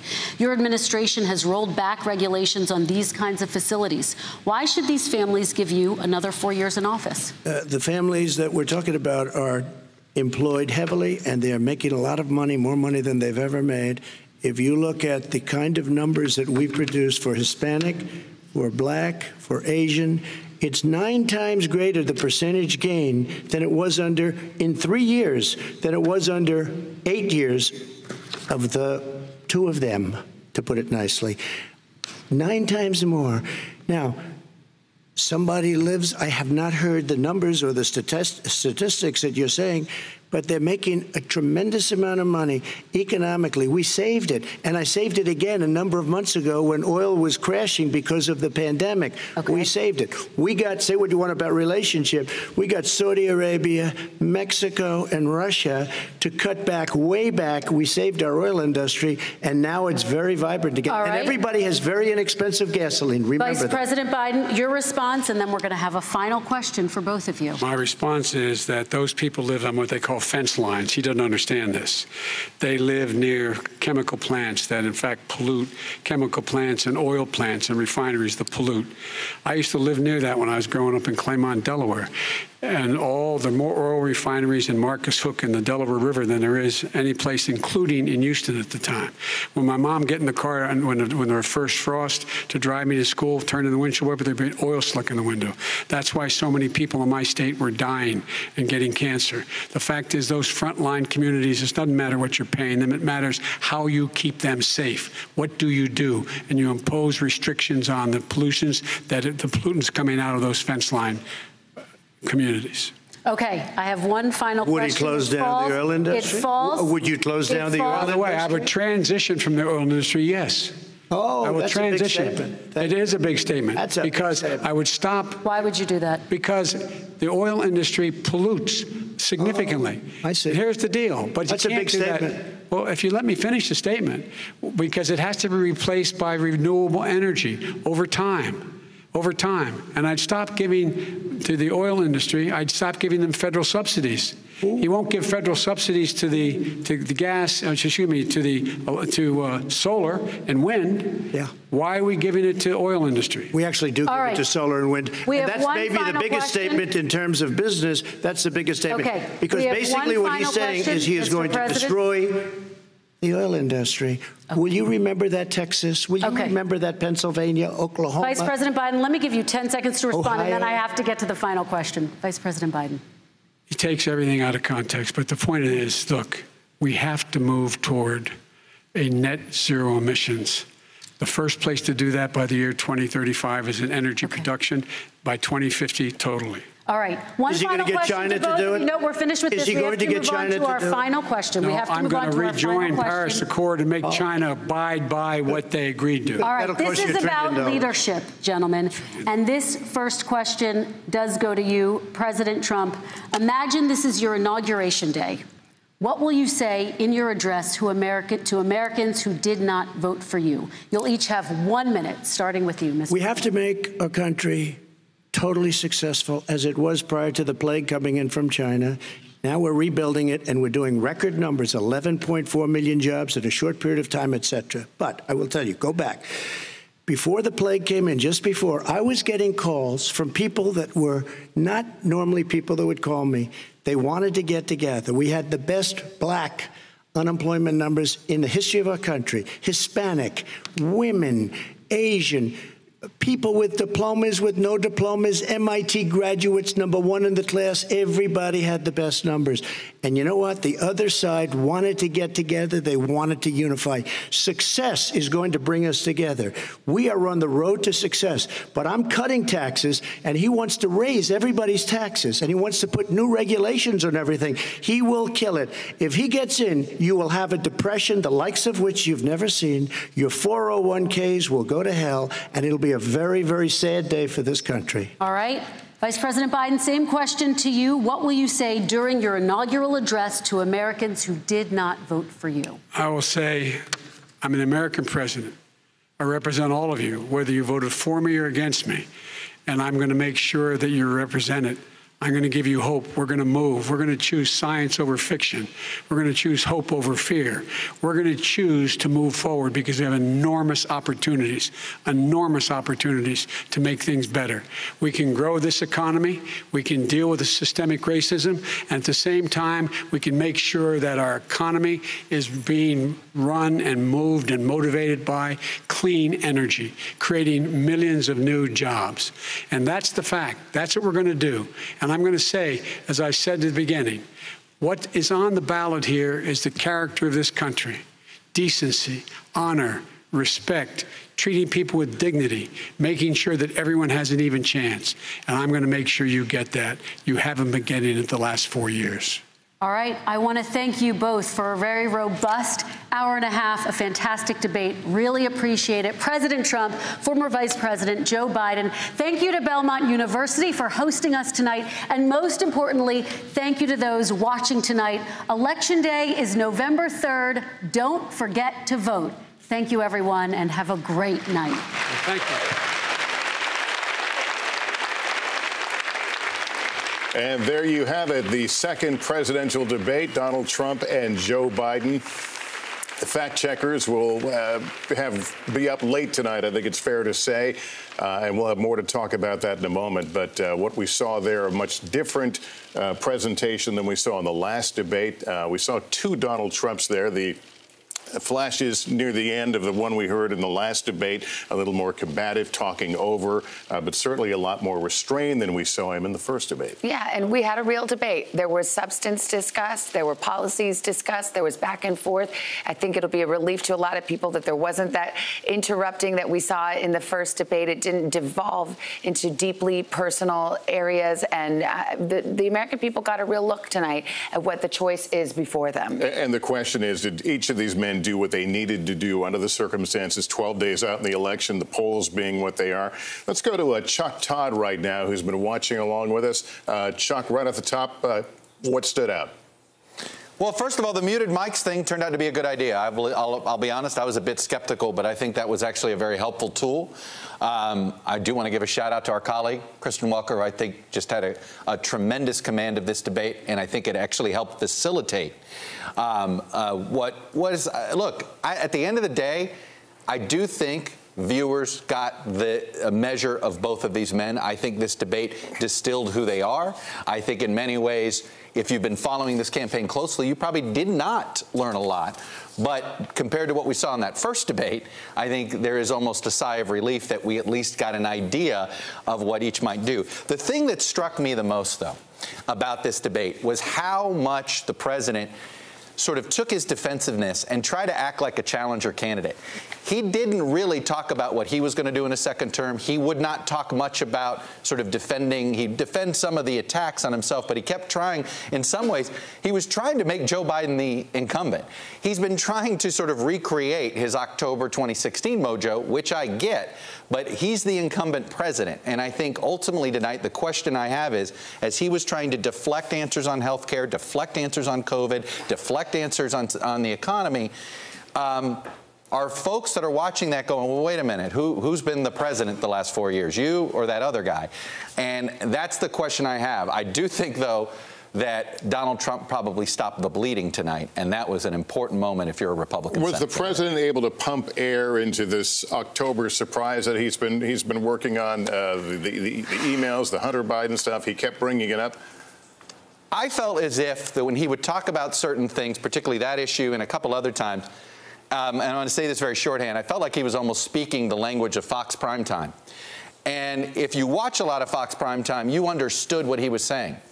But if you don't, you have no idea. I'll be honest with you. I had different people go, what is that? I didn't hear that. I don't understand this. And I simply said, well, you don't speak that language. And I do think that was part of the president's problem, is that he did speak to folks who already understand what he's saying.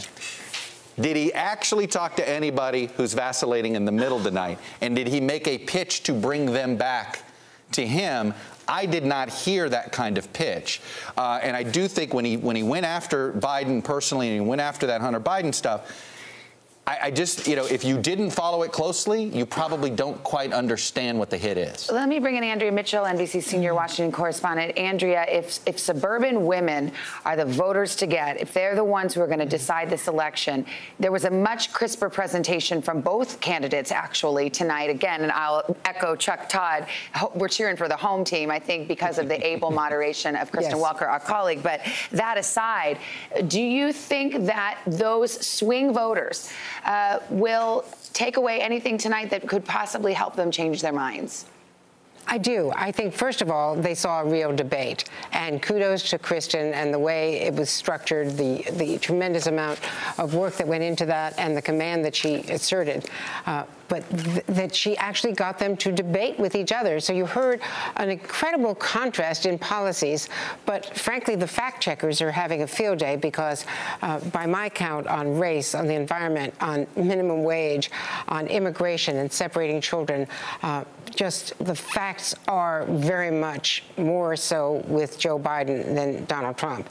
And I think that the callous aspects of separation of children, these are the issues on COVID that I think really do resonate with those suburban women. That is why the president has been losing the support from those women. I was in Pennsylvania yesterday and talking to people, and it's very clear that that is the key problem that he is having, losing the support of suburban women. And the president, of course, is hoping that he can gain them back or have enough voters in the rural areas, other voters, other white men, and bring them back into the fold. But right now, I think in this debate, the care and empathy that Joe Biden showed, and it was the best debate I've ever seen Joe Biden do.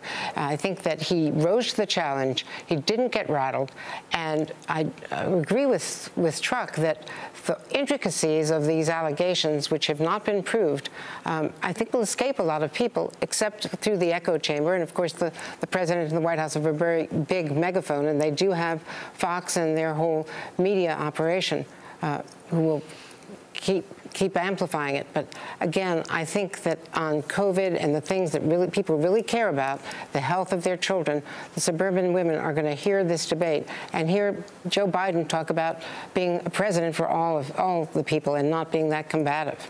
All right, Andrea, thanks. Let's turn to David Plouffe now. He was Barack Obama's campaign manager in 2008 and also served in the Obama administration as a senior advisor to the president. He's a Biden supporter and NBC News analyst as well. David, what stood out tonight, and does the Biden campaign have something new to worry about tonight? I don't think they have anything to worry about. I mean, I agree with Chuck. Maybe there's no more bleeding on the Trump side, but Trump's at a place where it's not just good enough to stop the bleeding. He's got to get people who are saying, you know what, I was leaning Biden, or I truly undecided, and now I'm voting for Trump. And my suspicion is they didn't see anything there that said, you know what, sign me up for another 4 years. I thought the most important part of the debate was the beginning of the debate, which is the issue on most people's mind, COVID. Donald Trump seemed most passionate in that debate, Lester, when he was attacking Joe Biden's family. Not when he was talking about COVID, not when he was talking about health care, not when he was talking about kids who've been separated from their family. So at the end of the day, in a race that you're leading, at the bare minimum, you want to leave it feeling like you didn't erode any support. And I don't think Joe Biden did that. And I agree with Chuck. I think part of Donald Trump's problem for his entire presidency is he's living in this Fox alternative version of reality, which there's a lot of intensity there, but that's like at most 30% of the country. And last time I checked, you need 50% of the vote to win the presidency. All right, David, thanks. Well, let's bring in radio talk show host Hugh Hewitt, an NBC News political analyst, president of the Richard Nixon Foundation, and a Trump supporter. Hugh, I want to hear what you thought about tonight's debate. It was a different Trump. To say it was better than the first debate maybe is setting the bar a little bit too low, but did you find yourself wishing you'd seen more of this version of President Trump along the way? I also wish I'd seen, yes, Savannah, absolutely. I wish I'd seen more of this version of Joe Biden at the end. I will transition away from the oil industry. The sleeper moment in this debate came at the end when Joe Biden announced the shutting down of America's oil industry. And I believe that's going to be the soundbite that's going to travel. As I said before the debate, he had to talk to Pennsylvania, and the president did. He talked to Pennsylvania repeatedly about fracking. And we're going to see some fact checks on the vice president's record on fracking. But the oil industry, the return to the Paris Accords, that was an unforced error by Joe Biden that I think will resonate with a lot of middle Americans as being extreme. I also think the president was very effective when he spoke directly to the black community. By the way, our colleague Kristen Welker did very well tonight in maintaining pace and questions. I kind of feel vindicated when I told Mark Meadows yesterday she would do just that. She ran a marvelous ship, and it's a very difficult thing to do. And I do believe, though, he made some ground with the African-American community, and that Joe Biden got tripped up by Kristen on the crime bill, on the super predator stuff. Finally, although I was listening for the laptop and I heard the vice president open the door to an examination about it, it did not dominate the way I thought it would. This was just a very solid, substantive debate in which people, very few of whom changed their mind, but all of whom had their bias confirmation fed one way or the other. That's very 2020 America, Hugh. All right. We will take a quick break and be back with more reaction to tonight's debate and what it means as Donald Trump and Joe Biden now race to the finish line.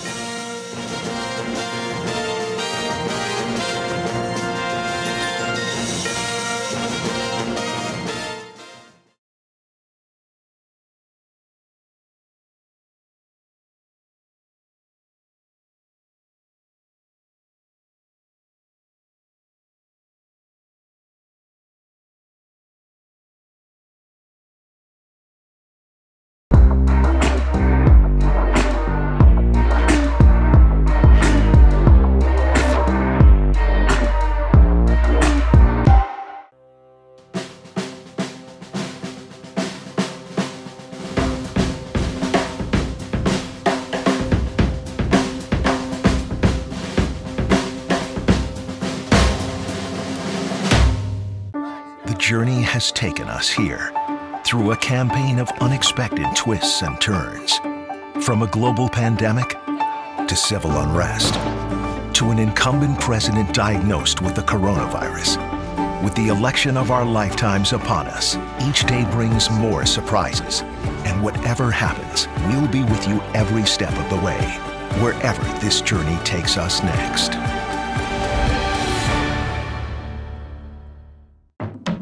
You got to get a four-year degree, but a four-year degree is super expensive. We have created a system where the ticket to the middle class is a thing that middle-class families have to stress about and borrow for and patch together.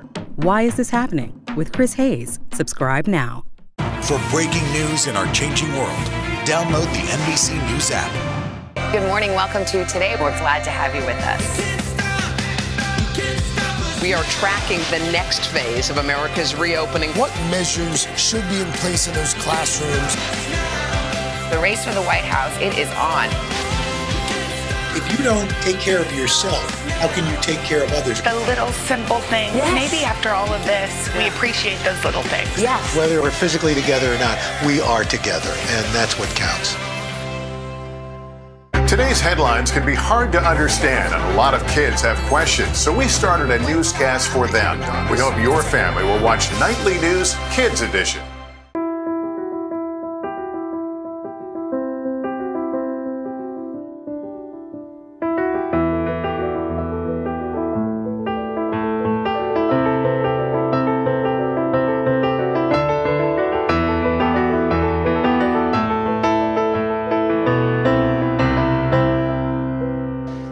Watch what they do, not what they say.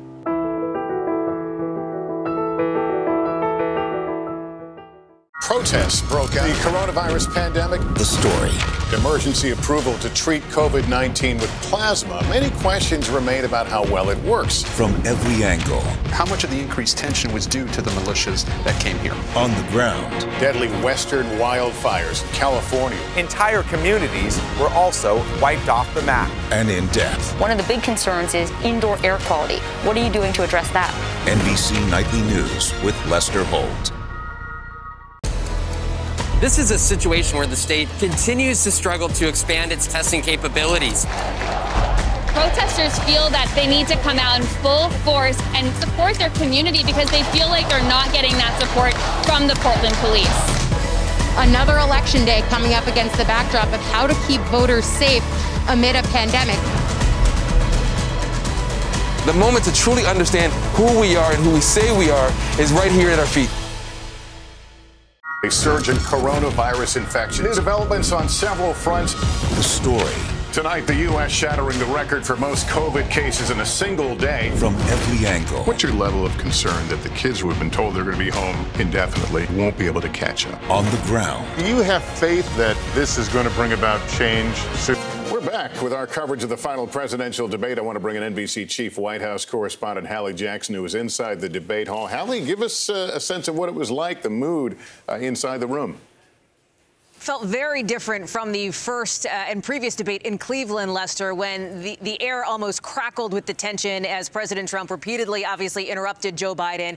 It felt uncomfortable in the room. There was not any of that here tonight, based on our vantage point, just above the audience. And you can see people starting to file out as the candidates have left the stage here in Nashville. I will tell you that both candidates, because of some of the rule enforcements from the debate commission, like obviously the muting of the microphones, and let's be clear, there was never a mute button. It's not as though somebody from the Commission of Debates was pressing a button to mute candidates at will. It was those first 2 minutes of each segment when the candidates had that uninterrupted time, as Kristen so ably pointed out in her moderation of that. So you got a chance to hear the candidates speak. There are some issues already that I think will be driving some of the discussion over the next several days, specifically on policy, which is frankly what these debates are supposed to be about and supposed to be focusing on anyway. So for President Trump, I think there will be questions about, for example, his immigration stance when it comes to those migrant children children separated from their parents. The president said they are working on a plan, but he revealed no specifics of it. For Biden, for example, there will be some questions perhaps on health care and what he described as Biden care and the public option. And that is something that you may hear Republicans and his critics seize on as well. Biden, one of the stronger moments that his campaign, his allies and advisors are talking about, came early in the night on the coronavirus issue. President Trump said that we are learning to live with the pandemic, learning to live with the virus, and Biden forcefully responded that, in fact, people are learning to die from it and learning to live with the deaths of loved ones. President Trump, for his part, you've heard Hugh Hewitt talk about it. I've heard this, and I've seen this from the president's allies and advisors already. The moment on the oil industry is something that you will be hearing a lot about over the next several days. I can tell you, based on a conversation I just had with the senior advisor to the Trump campaign, they are thrilled with the president's performance, perhaps unsurprisingly. They felt like he drew contrast with Joe Biden as a career politician. Lester? All right, Hallie, thanks. And let's bring in NBC political analyst and former Democratic Senator Claire McCaskill, along with Rich Lowry, editor of the Conservative National Review. Let me start with you, Senator McCaskill. I mean, I think the consensus is both candidates had a good night. Do you think this tightens up the race? I don't know. I'm not sure it changes the race much. I mean, true, Trump was not a train wreck tonight, but he still lied a lot.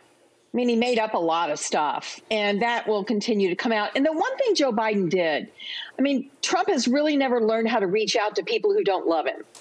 Biden continually made it about America's families and made it about America instead of red states and blue states. Every time Trump tried to say, well, it's a Democratic governor or a Democratic state, Biden would bring it back and say, you know, this is one country. We need a president who will try to represent everybody and unite everybody. And I think that speaks to those women in the suburbs much more strongly than some of Trump's attack on Joe Biden's family. What about that issue of the oil industry, though, Senator McCaskill? I mean, this campaign, some think, will be decided in places like Pennsylvania, the industrial Midwest. Was that a major error on the part of Joe Biden? Well, he said transition. And I think anybody who's actually studied climate knows that this is something the planet is going to have to do. And I think he was very clear about fracking, that he believes that we can capture the emissions and fracking can continue, which is important in Pennsylvania. But, Joe Biden, it was a good example of Joe Biden being honest, which is frankly just not in Trump's repertoire. And Rich, what do you think? Will this tilt the numbers one way or the other? Probably not radically. Trump, obviously, much better than the first debate. Maybe a reason for some Republicans who have doubts about him to come home. I think the theme he hammered throughout the night, that Joe Biden's been in Washington forever and is all talk and no action, I think is potentially a very powerful theme. But Biden, most of the night, was pretty sharp and pretty pointed, maybe a little overly canned. But I do think towards the end he began to fade, maybe looked a little tired, and then did give the Trump campaign a gift that you're going to hear a lot about in coming days, and saying he's going to phase out the oil industry, which may be in his written plan, but it's entirely different hearing it from his own mouth in front of tens of millions of people. Well, since I asked Senator McCaskill about that, let me ask you, Rich, when we talk about suburban women in particular being key in this race, that moment where the president was asked about the separation policy and these 500 children who will know that their parents cannot be found by the government, and the president said, well, they are very well taken care of. Is that going to come back to bite him? It's one of the issues, together with COVID, together with health care, that he's just inherently on defense on. There's just not a good explanation of it. Now, I think the rest of the immigration discussion, he scored some points.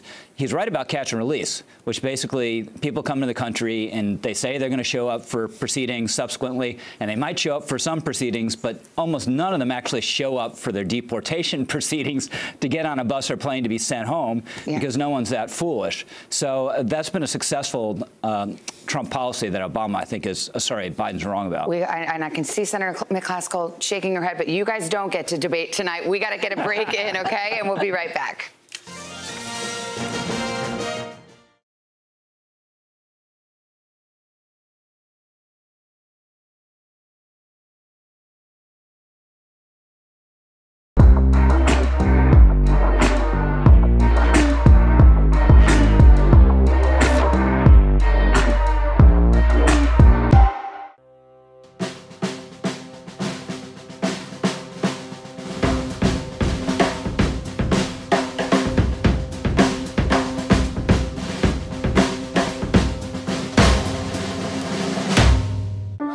journey has taken us here, through a campaign of unexpected twists and turns.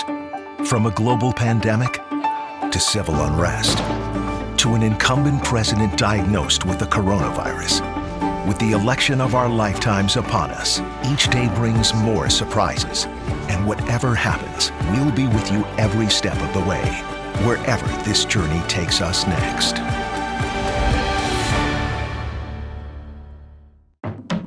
You got to get a four-year degree, but a four-year degree is super expensive. We have created a system where the ticket to the middle class is a thing that middle-class families have to stress about and borrow for and patch together. Why is this happening? With Chris Hayes. Subscribe now. For breaking news in our changing world, download the NBC News app. Good morning. Welcome to Today. We're glad to have you with us. We are tracking the next phase of America's reopening. What measures should be in place in those classrooms? The race for the White House, it is on. If you don't take care of yourself, how can you take care of others? The little simple things. Yes. Maybe after all of this, we appreciate those little things. Yes. Whether we're physically together or not, we are together, and that's what counts. Today's headlines can be hard to understand, and a lot of kids have questions, so we started a newscast for them. We hope your family will watch Nightly News Kids Edition.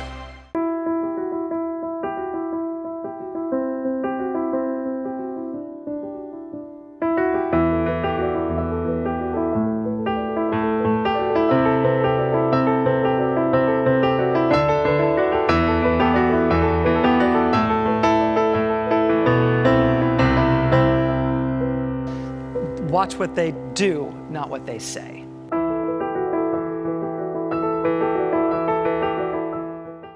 Protests broke out. The coronavirus pandemic. The story. Emergency approval to treat COVID-19 with plasma. Many questions remain about how well it works. From every angle. How much of the increased tension was due to the militias that came here? On the ground. Deadly western wildfires in California. Entire communities were also wiped off the map. And in depth. One of the big concerns is indoor air quality. What are you doing to address that?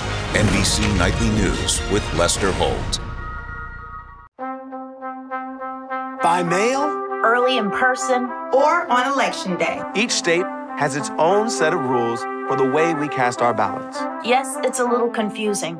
That's why we have to figure it out now. Take 15 minutes and plan your vote. ASAP. In some places, the polls are already open. Go! Make sure your voice is heard. Plan your vote. Plan your vote. Plan your vote. Is it going to conclude our coverage? Yeah, that's the room where it happened. The final debate of the 2020 campaign. Now the race is on to Election Day. The election now just 12 days away. It'll be a sprint to the finish for both candidates. All right, we're going to have a lot more tomorrow morning, bright and early on the Today Show, all day on MSNBC and NBCnews.com. And tomorrow